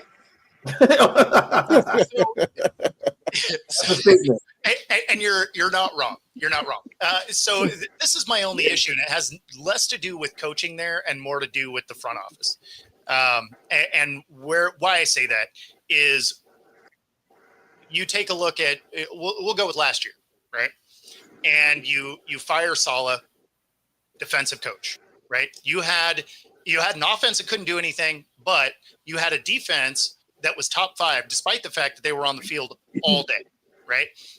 You fire him, you elevate the DC into your head coach. Weird, but okay. And then you demote your OC. Okay. So then in the off season, they're like, hey, you know what? We have all these defensive players. That's something we do good. How about we just go get another DC? The thing is what's frustrating to watch is they never address the side of the ball that they really struggle on. And then you go and get Justin Fields, and you're just like, okay, you got a guy that also went to a place that doesn't develop quarterback play, which was the Bears, right? And then he goes to the Steelers, where he didn't look great, right? I mean, he won 4 games, but really those 4 wins were because the defense were scoring points, not because he did anything particularly well. And then they move all their chips into the middle for Justin Fields to come do something there. And you watch that and you're just like, but you guys haven't developed a quarterback in 30 years, right? I mean, your last quarterback that elevated his game in any way was Sanchez, which isn't like, that's not. Bringing that up, because I'm about to talk about that tomorrow. So bringing that up, let's go back to Sanchez. So they drafted him out of USC. First 2 seasons went to the AFC Championship, but we didn't win. Instead of bringing in someone to help him, a coach to help him, they bring in Tim Tebow, and we get the bat fumble game. You're actually proving my point, though. I know, that's what pisses me off. So, but that's why my biggest thing, right? Like their front office is what is frustrating, and I'm not a Jets fan, but just as a football fan, I'm like, what are you guys doing? Like, they literally are riding the bike and then just shoving a broom in the front spokes. Like, that is all the time. I don't understand it. It's been a historical thing with the Jets, too, because if you want to go back to, like, the 80s when they drafted Ken O'Brien over Dan Marino, that was another questionable decision by the organization. You draft Kyle Brady instead of Warren Sapp. So, just let me ask you this. As a Jets fan, are you just like, will you please sell the team to somebody that's like kind of competent and can like get? Oh, that's me. That's me. That is her. Play it again. Play it again. That's me. Sell team. Yes. That's me. The team. Let's go. Yeah, that's me. That's me. At the very least, Joe Namath sold his soul so you can win Super Bowl III. Yep. Hey, and not for that, we wouldn't have the NFL as it is today. So kudos to that. Hey, not even mad. And honestly, I'm gonna need somebody to go whatever they did in Detroit to break whatever curse that was in the end zone. They did something. Somebody please go do that in New York or Joe Namath. You gotta do something. Like something has got to give. Like this is just. Keep Joe Namath as far away from football and women as possible. Joe, Broadway Joe, he used to get a little frisky. You know what I'm saying? But the funny thing about that Jets team too, they didn't even win their own division. They just slightly got into the Super Bowl that year. Obviously, nobody gave them a chance because they're facing Johnny Unitas. But then all of a sudden, Namath comes out. We're going to win the game. I guarantee it. Hey, and we look and see how it happened. So, hey, and sometimes saying stuff like that works, and sometimes it's Hasselbeck saying we want the ball and we're going to score. I was about to bring that up. And, I mean, all things being equal, he did throw a touchdown pass. So it wasn't to our team. Hey, it was to Al Harris, but yeah, it was beautiful though. It was straight to him. Yeah.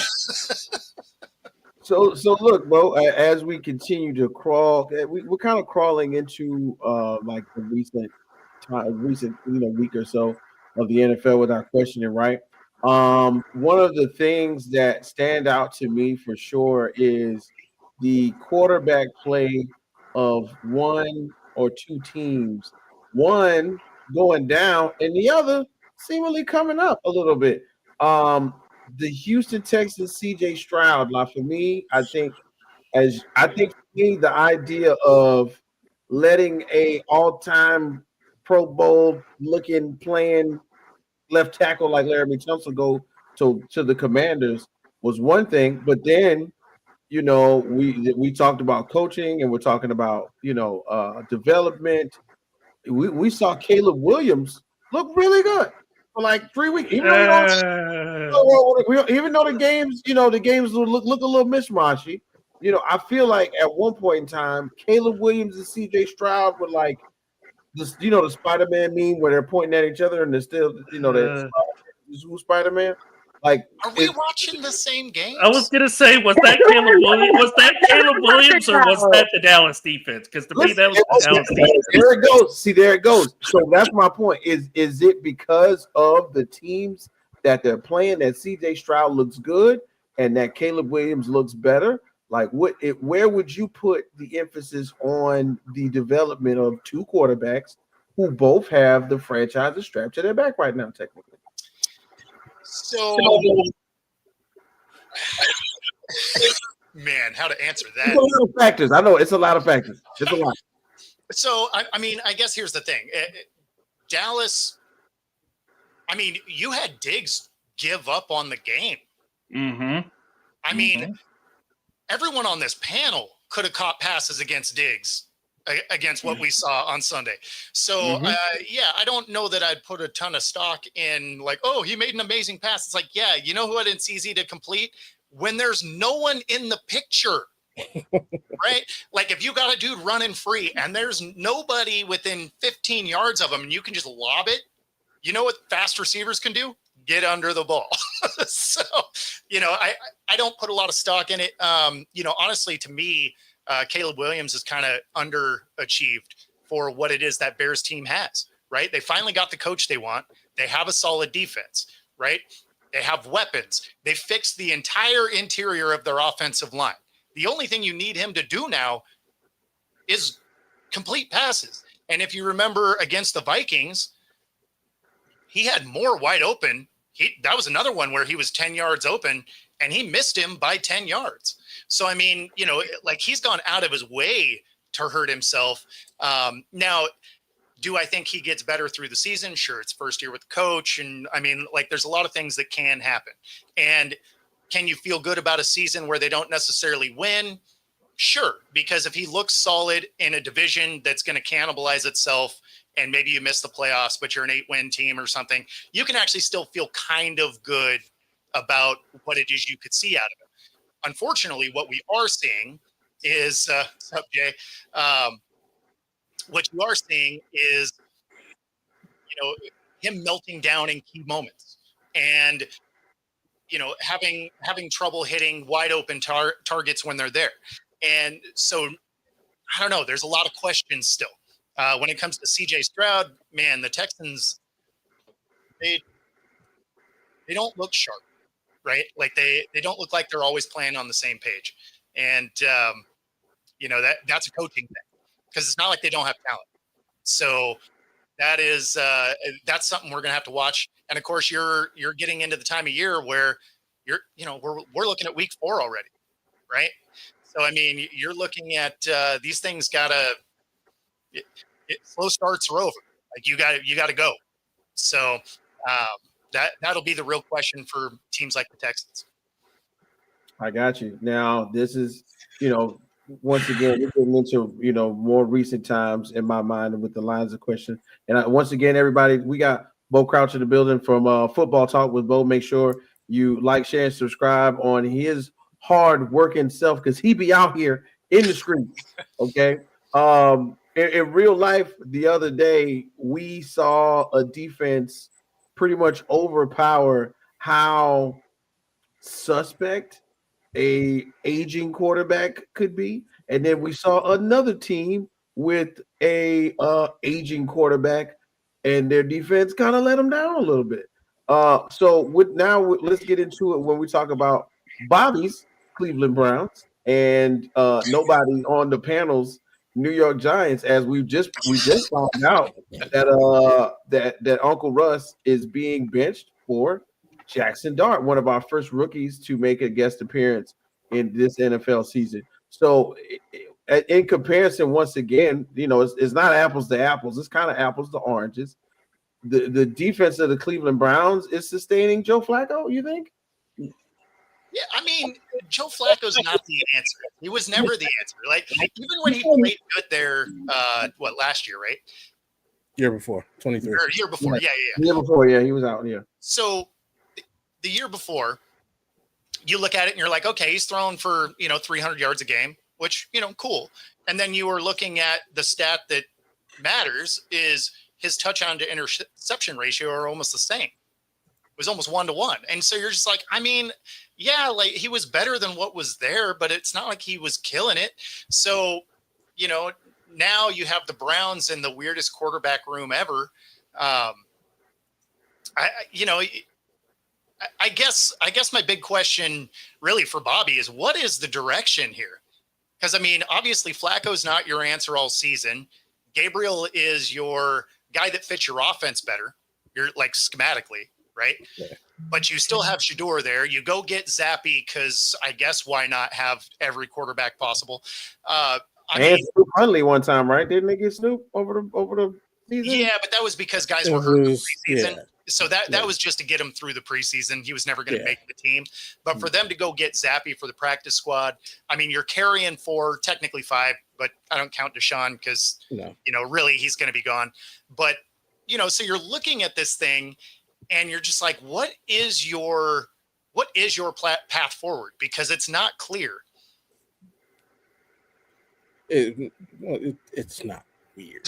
It's just, nobody understands the inner working. First of all, like Shedeur learned a lot from Joe Flacco in training camp preseason. Sure. However, coming into the season, he's going to be the starter. What isn't he going to have time to do? Spend that same time with Shedeur. So what do? You bring in another veteran quarterback. You got a question. You need to understand something. You want to know what's going on. Talk to that guy.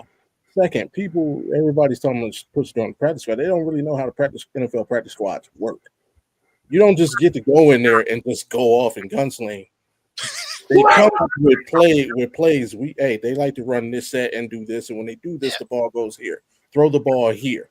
So it's not like he's just Willie Beeman out there in practice. It's not like that. So, and if you don't do exactly what the coach needs you to do to prep the defense, you're gonna get cussed out. This is big boy football. Go get Bailey Zappi to get cussed out. We need our rookies to hold that clipboard, learn. You gonna trade him? You gonna trade him? No, you're not gonna trade him. Like trade him. The Shedeur mob needs to calm down. Shedeur, please calm down. He chose to be in Cleveland. Why would we trade him? Like he literally picked Cleveland over Philadelphia and Baltimore. Like also wild. Mm-hmm. It's not when you think about it. Who would you rather compete with, Lamar Jackson and Jalen Hurts, or Joe Flacco and Dylan Gabriel? I think I would rather go to a organization that has a history of success. To sit the bench, sure. I mean, you're on the bench anyway. You could, yeah, but he's going to play this season. Like, the direction he's going to play, they're just waiting to get past what they thought was going to be this brutal gauntlet of the first 6 weeks of the schedule, which is turning out to be not as bad as they thought. But he'll probably Dylan Gabriel will probably be the starter after we get back from London, if not before. Yeah, I could see that on the way back from London starting. Yeah. Thanks for beating Green Bay, by the way. Really appreciate it. Y'all got perfect timing. Y'all got perfect timing because y'all know where I'm going with this one. Here, I got another one for you, Bo. Okay, so we missed the entire saga during the offseason. We love Micah. I love Micah. I had a conversation with Micah. We reached an agreement. We brought his agent in. I told his agent to kiss my ass. Okay, so somehow, some way, we didn't get to talk to you, Bo, because you were busy during the offseason when we got to watch Uncle Jerry somewhat make a fool of himself, maybe a little bit. I don't know, and not understand that the new generation of player, such as Michael Parsons, has social media. He has people in his ear. He's got his agent. and everybody's going, yo, he was playing you. How do you what's your take on the trade of Michael Parsons to Green Bay? Because we all talked about it, I think a week or so ago. Green Bay was already top 11 or 12 last season. They had Michael Parsons. This is almost indicative of what they did with Reggie White 20 years ago. You know what I mean? And then, but on the opposite side, this is almost Herschel. Now is Herschel Walker the Herschel Walker trade all over again? Yeah. So kind of go through that. Both sides for us. Both the Cowboys and the Green Bay Packers. Oh my God. We got. Let's see who just. I see somebody who just jumped in. Go ahead, Scott. I appreciate you, Scott. We're gonna get you in here in just a minute. Yeah, both. Like I said, either side, the Green Bay side or the Dallas side. Run through it a little bit more. Yeah, I mean, obviously, it makes all the sense in the world for Green Bay. On the Dallas side, it's interesting that you would decide, hey, you know what? We should make the team that knocked us out of the playoffs better. That's generally the trip I like to take. I mean, it seems like you would at least, like, if your plan was to get rid of the guy, do it earlier. Do it before the draft. Go get some real draft capital for him, because they really kind of got less for him than they should have. I mean, Dude Wipes shouldn't be sponsoring the Cleveland Browns. They should be sponsoring Jerry Jones directly. Like, I mean, obviously, they make the move. They get some draft picks for him. It does alleviate some of their cap issues, which, isn't the first thing. Obviously, they get Kenny, right, which helps them with run defense, which they were really terrible at. So their run defense is noticeably better than it was a year ago, right? The problem is they don't have a pass rush anymore, and their DBs don't care about football. So, anything deep is pretty much wide open all day. So, but you can stop the run, I guess. So cool. You can do something. I don't know. But yeah, I mean, at this point, I'm looking at the Cowboys. It would make so much sense if they were just like, hey, you know what? Let's go ahead and trade Dak. Let's trade CD. Let's rip this thing down and actually do something useful. Get a bunch of picks, rebuild this thing. Because if Jerry Jones is still good at doing anything, he's good on draft day, right? Like, he can get talent in the draft. He can't sign a free agent to save his life, but he can get draft day picks. He can kill those. So if they can go amass a bunch of picks, rebuild their team, and then during the season, he can go orbit Mars and leave his team alone, I think this team could probably actually do something, because it's not for a lack of talent. This team has had a ton of talent over the years. He is just such a drama queen that he needs all the attention on him, and he can't have a coach that will coach. You got to have a coach that's like, yeah, and claps a lot. Unfortunately, that doesn't win when it comes to the playoffs. Yeah. Me personally, I'm a fan of Schottenheimer. I love what he's done as kind of the leader of this group. The problem is, he doesn't really have anybody to help him with that. I mean, your best wide receiver just went down to injury, so there goes your offense. I wasn't upset about the Micah trade. I'm upset at how it happened and when it happened. Because if you do it a week before the season, yeah, that's going to ruffle some feathers the wrong way. And like you said, Diggs has been his running mate for like 3-4 years now. Yeah, Diggs just pretty much quit. He's pretty much done with this team right now. And here's the thing, though. They weren't going to be good with Micah. Because like you said, they have such a deficiency in the secondary. The linebackers aren't that great. One guy is not going to make a difference for your defense. Sure, it'll help. But I could kind of understand the trade. I wish you could have gotten more for Micah, but now it's just drama. It's this drama because Jerry's now saying, "Oh, Micah's not getting a tribute video. He hasn't done he's not getting the Emmitt Smith treatment or whatnot." And I'm like, Jerry, just shut up. Just shut up. Let the players play. Let everything happen. You don't need to be involved in everything. Like, let the team handle itself, and also fire Matt Eberflus because he has not done crap. Nobody thought he was going to, honestly, but I didn't like the hire to begin with. I don't know why he was even a part of this organization. I get it; he's been here before, but that didn't work the last time either. So, Yeah. And to answer Jay's question there, no, anytime you are an owner GM or a coach GM, or there's a reason those are two full-time jobs in and of themselves. And so 0 times has that ever looked great. We got a firsthand look at a coach GM when we had Holmgren, and everybody can agree Holmgren is probably going to be a Hall of Fame coach, right? Fantastic coach. Wins a Super Bowl with Green Bay, got to a Super Bowl here in Seattle. But when he was here and he was doing the dual role later in his tenure here, you know what we didn't do is win a lot of games, because you're spending way too much time split between 2 jobs and you can't do either one of them effectively. So to answer that question, is there a great owner GM? Not for any amount of time. Like you might be able to figure it out for a year, but there is a reason why all of these have a person for them. Okay. Hey, look at this. Hold on, wait a minute. Looks like we've got some developments in the green room. We got a gentleman who I consider to be one of the greatest handicappers in Let's Talk Sports history. I see him down there. We're gonna go ahead and bring him in. I see Bobby G's got another question. Let's go ahead and make some noise for our guy, Scott. Hi, this is Jerry from Dallas. First time call, long time listener. I have a question for Bo. Would you happen to want to trade Ken Walker to our team? We could use another running back. Any chance? No. We're good on running back. I'll decline that in a heartbeat. Yeah, I mean that wouldn't work anyway. Charbonnet's hurt, so yeah. So no, we can't trade away running back 1. I could talk to Ken Walker myself and get him to Dallas if he wants. See, and that's a conversation I want to be in the room for. Someone laced his pudding cup again. Right. Quick question. I've just hopped on for a couple of minutes. I'm at work, so I just wanted to ask you about the Seahawks. The new offense, how effective has it been so far? I know Walker had a great game, but last week he didn't have a great game, but he got in the box twice.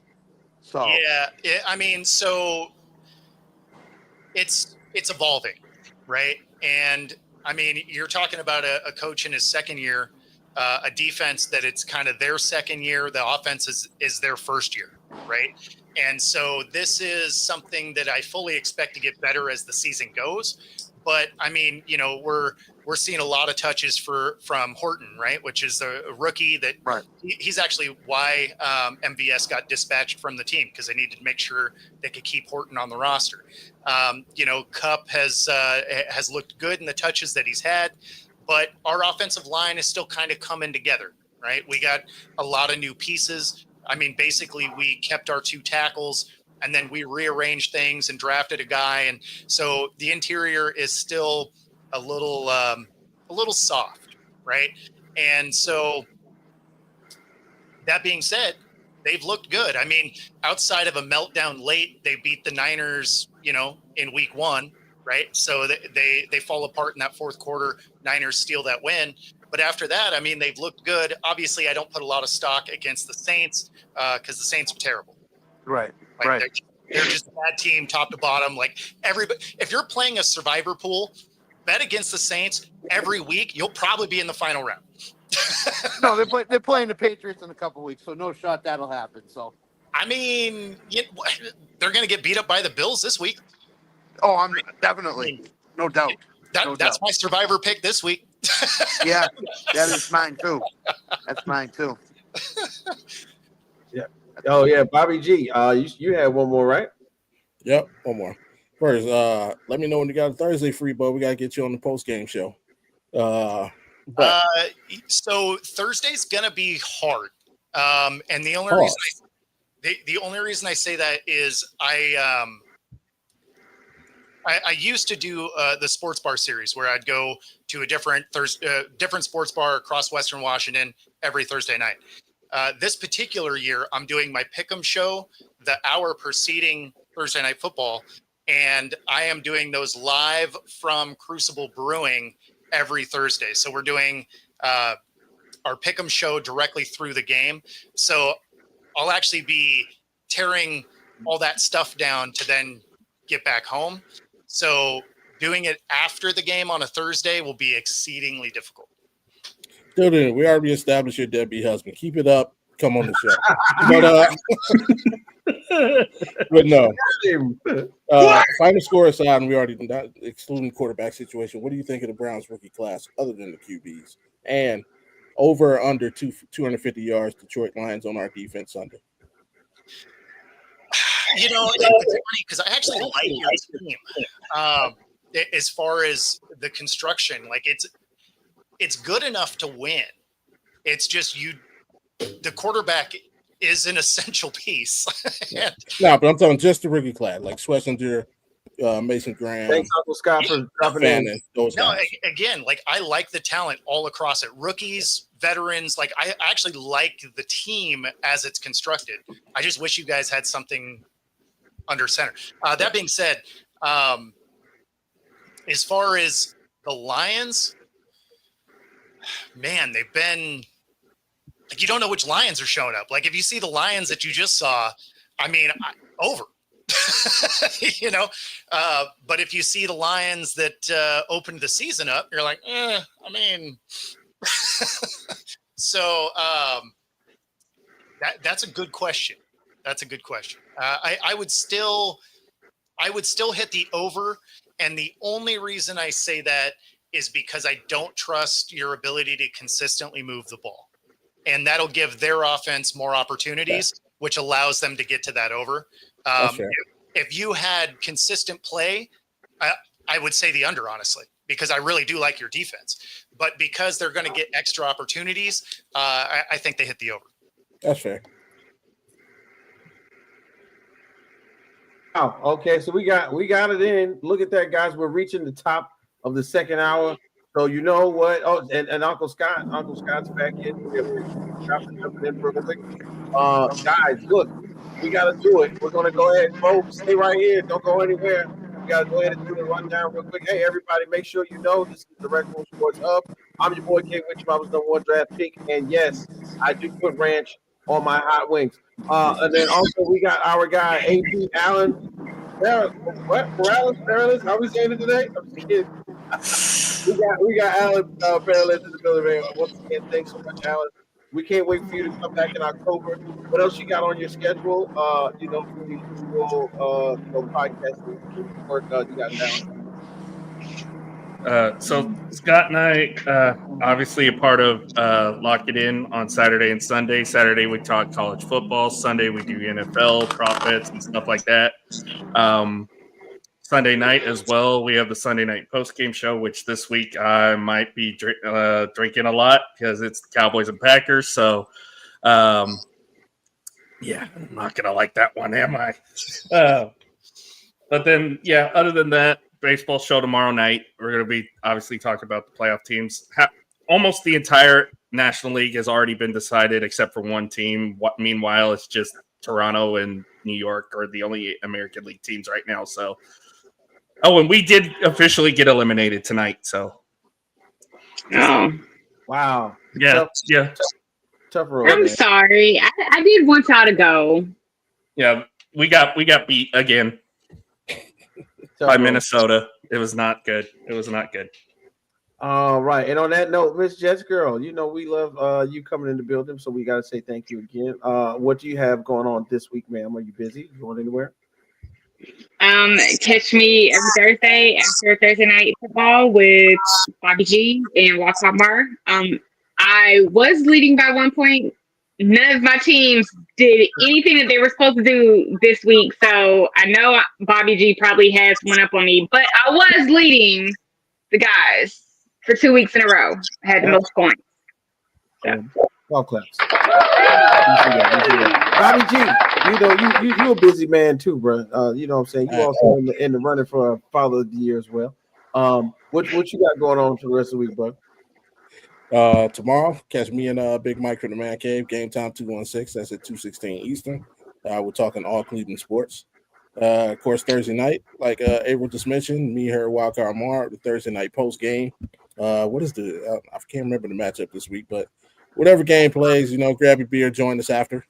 And then on Friday, of course, the original. Oh, it's the Battle of the Birds. Oh yeah, Seahawks and Cardinals. Seahawks Cardinals. Yeah. So and then Friday, the original Audible Sports Podcast with Sports with Life and Culture, with Wildcard Mar. Don't know what we're going to be talking about yet, but it'll be funny. Gotcha. Then of course we gotta ask Uncle Scott, what night is the shuffleboard night again though? But you working, Scott? I know you're working, so It's tomorrow night. Me and Jerry are against the rest of the nursing home. So no. What you got on your bill, Scott? Because I know you're gonna be with the crew locking it on this weekend. You got anything else? Tell us all about it. Yeah, the baseball. I'm basically with Alan. Wherever Alan is, that's where I go. So Wednesday night baseball show. Thursday night, let's talk sports. False Start Thursdays, picking every game against the spread, locking in this weekend, and then Sunday night post game. And I may have to talk Alan off the ledge a little bit, but we'll try to do it.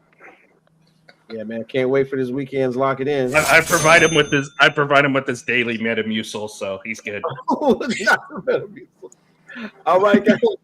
We're getting closer to the top of the hour. So you know what that means, man. We go ahead and do. Guess what? We got the 1, 2, 3, 4, 5. Fifth topic. The fifth topic. That's right, y'all. We got the fifth topic coming up. And we got Bo in the building, so we gotta do it. We gotta talk about it, guys. We're gonna go ahead and wait. All right. Is there a clear-cut MVP candidate this early in the season, or is it way too early to talk MVP? And if there is, who we got in mind, guys? And of course, everybody can give me one. We'll start at the top. Uncle Scott, you got an MVP candidate, or is it too damn early to talk about it? It's too early, but if I was to pick anybody, it has to either be Jonathan Taylor or Daniel Jones right now. Oh, I wow. mean, who saw the Colts? Who saw the Colts coming? I mean, did anybody see the 3-0 Colts coming? And then Not the 3-0 Colts, no.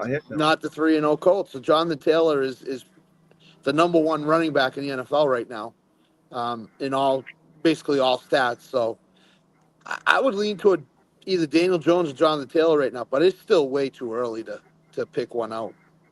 Right. Okay, Miss April, let's go ahead and get you because I know we got Uncle Bo. We're gonna hold him hostage. Hey, Miss April, if you had a MVP, who would it be, or is it too damn early to talk about an MVP? I think it's way too early in the season. We still have a lot of teams that I feel haven't faced real teams yet to see. Are they really up to something this season, or is it just a bust and they played some really bad teams early in the season? And you know who I'm talking about. Like I said, the Colts have until after week 4 for me to give my opinion on them.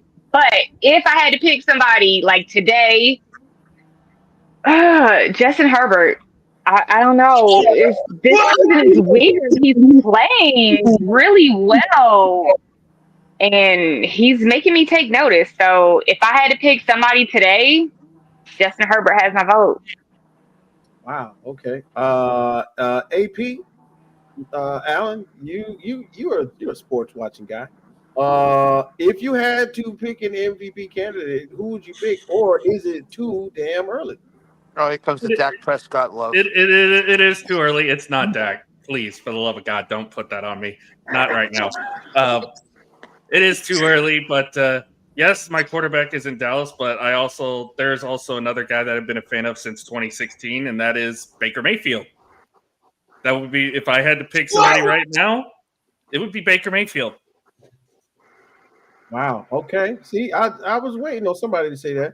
But anyway, hey, Bobby G, I know it might not even be your own quarterback, but I know you got an eye on one. And is that person the MVP, or is it too damn early, bro? I'm just gonna go at it. It'll never happen, but just because this image exists, I'm going Myles Garrett. There's an image floating around, and if you've seen it, there are literally 3 people blocking Myles Garrett, and the rest of the offensive line is just on the other side of the field. Like, if you demand that much attention, like you got to earn something. Yeah, defensive player of the year might not be enough for Myles Garrett this year. And then, of course, Bo, If you had your eye on a quarterback this year, man, who would it be? Or is it too damn early? The fact that Daniel Jones is being brought up in this conversation is how you know it is too damn early. What are we doing right now? But I agree. Herbert has looked great. So I could lead that way. I could actually also entertain Josh Allen potentially going back to back. The way that he, has won some of these games it has been impressive. So, but that being said, I would lean towards Herbert as it sits today. I don't believe Daniel Jones is that dude. I think this is the best situation he's been in, but let's pump the brakes. Like he hasn't beat anybody cool yet. Let's let him play some real teams. Right, and that's why I said after week 4. Yeah. After week 4 is a good one, and then of course I'm gonna put it out there. If it is too early, but if I had to pick somebody right now, it would be a really close tie between somebody who gets a lot of props, who gets a lot of name recognition. His name's been dropping. It's pretty much the beginning of the season with their first win, and that's Justin Herbert. It looks good. Harbaugh goes out there and says he's the best quarterback that I've ever worked with. Gives him a ton of props, and of course the maturation that we've seen. I don't doubt. I watch a lot of NFL Network, and when they do that quarterback view, where you see how off-centered he is when he's throwing these footballs, 40 yards in the air to Keenan Allen, who we thought was washed. You know what I'm saying? Like this, I think that's great. But then I gotta give props to Baker Mayfield. These fourth quarter comebacks and these fourth quarter drives, I think he's on 24, which is the most in the league right now, where somehow, some way, the people on that team believe in him and they don't care what the circumstance is. Baker Mayfield goes out there and holds both of them in his hand and says, take a look. I don't know. I don't have to go into detail, but y'all know what I'm talking about. He holds both of them right there in front of everybody and puts them on the table and has been winning games for a Bucs team, which right now is going to go through a little bit of a drag because of some injuries. But when they lost Liam Cohen to Jacksonville, because you got to remember Baker Mayfield went down there and made him look that good that he is now a head coach. And that's something that I can appreciate because I do live in Jacksonville, but at the same time, one of my favorite family members is a huge Bucs fan, so I got to throw it up there for Baker Mayfield. So again, it's too damn early, y'all. It's way too early. But there goes our MVPs for now. I got a question for you then. And I'm with you because Baker's looked great since he's got to Tampa Bay, right? No question. My question is for the team because unfortunately, if you're winning all your games by comebacks or one possession, that is a tough way to sustain a season, right? Mm-hmm. We watched the Vikings do it. They won 11 one-possession games, and then you get to the playoffs. If you let people hang around for one possession, once you start playing really good teams, it doesn't work, right? So if you got to come back in the fourth quarter all the time, does it look great during the regular season? Absolutely. Does it look great on SportsCenter? Absolutely. Does that work when it comes to playoff time? No. Yeah. Certainly not more than once, right? And so, I don't know. It makes you concerned for this team, even though it's great and it's a testament to the grit of Baker and his ability to overcome, like all of that's awesome. Feel good story, great. But when it comes to trying to win a ring, he's going to need the rest of his team to step up a little bit and make it so he's not always punching uphill. And if you're facing an Eagles team, the way that they play, we saw it with the Rams last week. Rams had a gigantic lead. Eagles did not look great. They still found a way to go in and win that game. So if you're playing a team like Philadelphia, you have to step on the brakes when it comes to a team like that, or step on the gas. Again, I'm not mad at it. I'm just saying, it's tough to sustain that long term. And the fact that we almost beat them, because he was my clear-cut choice, and the fact that we almost beat them, they've dropped in my rankings significantly because there's no way we should not be almost about to beat you. We suck right now. You should be blowing us out the water And the fact that you won by 2 points, it's a little suspect. It's tough. It's tough. Man, bruh, listen, look at that, guys. We did it with Uncle Bo. We cleared a whole hour, ladies and gentlemen. Make some noise for making an hour conversation happen with Bo Couch. Bo, man, your schedule is up in the air. I know you said Thursday night you're going to be at some random seedy bar eating chicken wings and stuff. What about the rest of your schedule, man? And shout out to the bar that you're going to. I hope to make it to Washington so I can, have a drink with you. But tell us about the rest of your schedule this week, if you don't mind, bro. Yeah, so I do want to hit them up one last time because Crucible Brewing is there on Everett Mall Way, and we do our show live from there. So you can actually be there watching the show, live studio audience, and then stay for the game, and we just hang out and drink beer and talk football. So it's fun. The rest of the time, I do have our daily show, Coast to Coast Sports, which is here on YouTube, Roku TV. And then our Wednesday wrap-up show, which will be 6 a.m. tomorrow morning if you're here on the Pacific Coast. And that one is simulcast on YouTube, Roku TV, and 97.3 ICU Radio out of Atlanta. That's dope. That's dope, man. You always working, always hustling, and it's always a pleasure to have you on. Ladies and gentlemen, make some noise for our favorite uncle, Bo Couch. Bo, man, have a good night. We appreciate you, bro. Thanks for having me on. Always fun to be here with you. Of course, man. Hey, and save me a beer, please.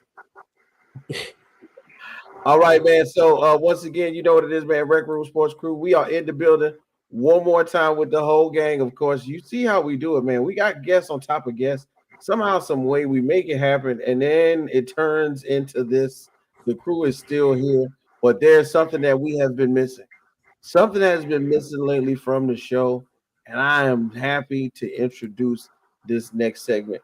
It's featuring one of my favorite people, Bobby G from the Audible Sportscast, where life and culture meet sports, and we put a little pop, put a little gumbo on it, wrap it up, and make it a tortilla. You know what I'm saying? But Bobby G, man, when's the last time we had? Unless you're in Lubbock, and in that case, you got to throw that tortilla onto the field. See, it's Hispanic Culture Month. We had to make it a tortilla. But anyway, I need to go to a game in Lubbock now. Thank God I have family that live there. Shout out to Lubbock, man. But let's get an audible slice of life. We ain't had one in a minute, bro. Go ahead and do your thing, man. Recently, we lost Charlie Kirk.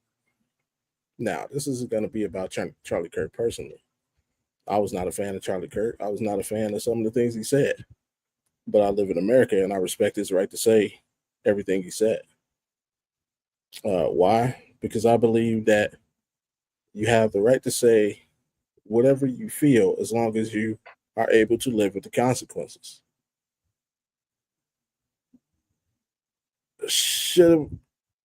What have happened to him because of what he said? No, but it's a lesson to us all. Be careful in the things that you say because you never know who's listening. And you never know how someone can perceive the things you say. That thing that you thought was funny, maybe somebody was sensitive and overreacted to it. The thing that made you angry, maybe somebody else did find that funny. It's just a reminder to ourselves to once again be mindful of the things we say and the effect that they can have on other people. We're brought up and we're taught as kids sticks and stones may break my bones, but words will never hurt. And then we grew up and found that was false. Words do hurt,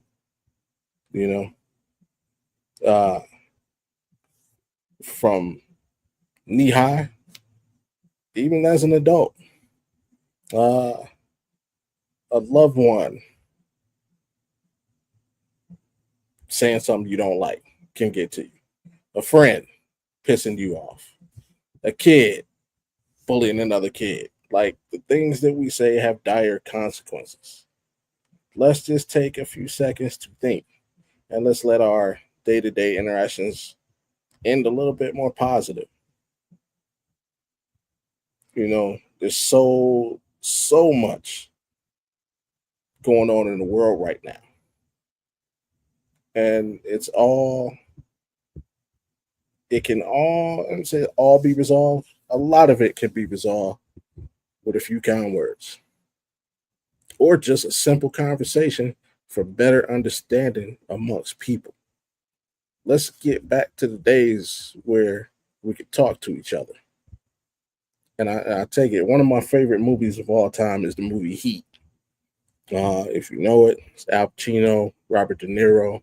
Al Pacino's a cop, Robert De Niro is a bad guy. And there's a scene where Al Pacino pulls Robert De Niro over and he tells him to go to this diner. And even though Pacino's a cop and De Niro's a bad guy, they sit down, have a cup of coffee, and have a conversation. Did they solve their problems? No. But there was a mutual understanding and respect for what one had to do to the other. And they both walked away with a clear understanding and a clear expectation of what was going to happen moving forward. We can do that with each other every day. And it seems that more often than not, we choose not to.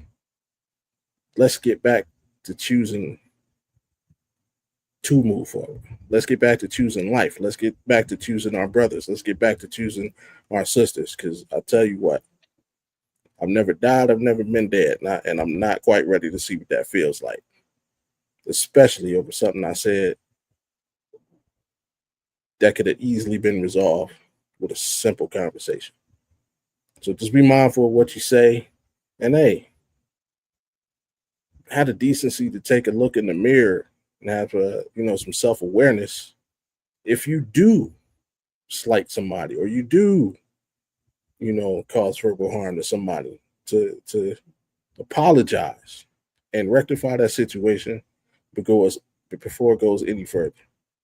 Because a lot of these things in such a senseless matters when all we got to do is talk to each other. Hey man, I felt that one right there. No lie. I gotta give it to you on that one. We ain't had one in a while, but if that's the one we gotta have, that is one in which I can definitely appreciate. Anybody want to put 10 cents on it before we get up out of here? Yeah, I mean, I'd just say, growing up, you got to surround yourself with good people in your life. People that have morals, that understand what is going on around them and around the world. So surround yourself with the best possible people you can in life. Thanks, Uncle Scott. That's a dope one. Thank you for putting that out there for us. Anybody else want to put this on before I close it out? Just because today is a rough day doesn't mean the whole week is going to be a rough week. I've learned over the course of the last year or so to take everything one day at a time. That has been the motto that I have lived by for the last year or so. And guess what? It has mentally helped me out so much because, let's be honest, I lost my job about a month ago. I tried to get another one, physically couldn't do it. Injuries have prevented me from having a sustainable way of living, but I never gave up. So don't, just because you have a bad day today, that doesn't mean that tomorrow will be a bad day also. And we appreciate you being real with us, Alan. Let me tell you something. If you go right, we're going to not have you work any damn way. We're going to figure out a way to make some money. Okay? And just reiterate what Bobby was saying, man. Y'all know me. Every once in a while, I got to throw it out there. Get real spiritual, but we are going to reference something that I have to reference from time to time. Proverbs 18:21. Death and life are in the power of the tongue, and those who love it will eat its fruit. Now, that don't sound like it means nothing, but it's the truth. We found that out very much interestingly with Charlie Kirk's word. Life and death was in the power of his tongue because he breathed life into some very much a large group of people.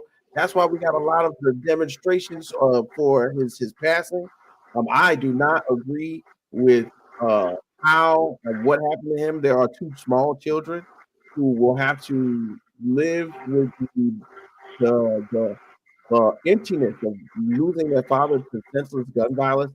a wife who is now a widow, who will have the disdain in her heart for the rest of her life because someone who disagreed with her husband is like, I cannot agree with that. Okay. But you got to remember, just like Bobby said, you know, you have to live with the consequences of what you said. The second thing I want to throw out there is a long time ago, when two sides of the country disagreed, one side of the country said, I'm going to succeed, which is ourselves away from the continent of the United States. That started the Civil War. This is over money and people and property. Okay, so just imagine what you can do if you use your words the right way. All right, and that's what we're going to do here on the Red Room Sports Crew. I think we had a great show. Thanks again to our guests. Thanks to Mr. First Down, Sam. We appreciate you. Can't wait to get back out there and we get more of that on the mat, off the top rope, whatever you want to call it. I love it. I can't wait. And then of course, thanks again to Bo Crouch for coming in and filling us in from his perspective from the last 3 weeks of football, because the NFL season has been great. Thanks, Alan, for joining the NCAA thing. That was really dope. It's April. I love you so much for joining the Age of Growth and Coverage. That was very dope. Bobby G, we all needed a slice, but guess what, though? I wish you had more time. Somehow, some way, we done ran it out, y'all. So guess what, man? Hey, for the whole team, guess what, man? We got Alan, we got Bobby, we got April, we got Uncle Scott, man. We want to say thank you. Hey, Wood, it was great for Jerry from Dallas to join too. I'm glad he got a chance to join it too. Thank you to Jerry from Dallas for joining again. So for the whole game, and for Jay, who was on the road monitoring your favorite adult lounges poll situation. Shout out to Jay out there on the street. Well, for Bobby, for AP, for April, for Uncle Scott, for everybody in the chat, make sure you like, share, subscribe. We're going to get out of here, man. Peace, man. Real talk.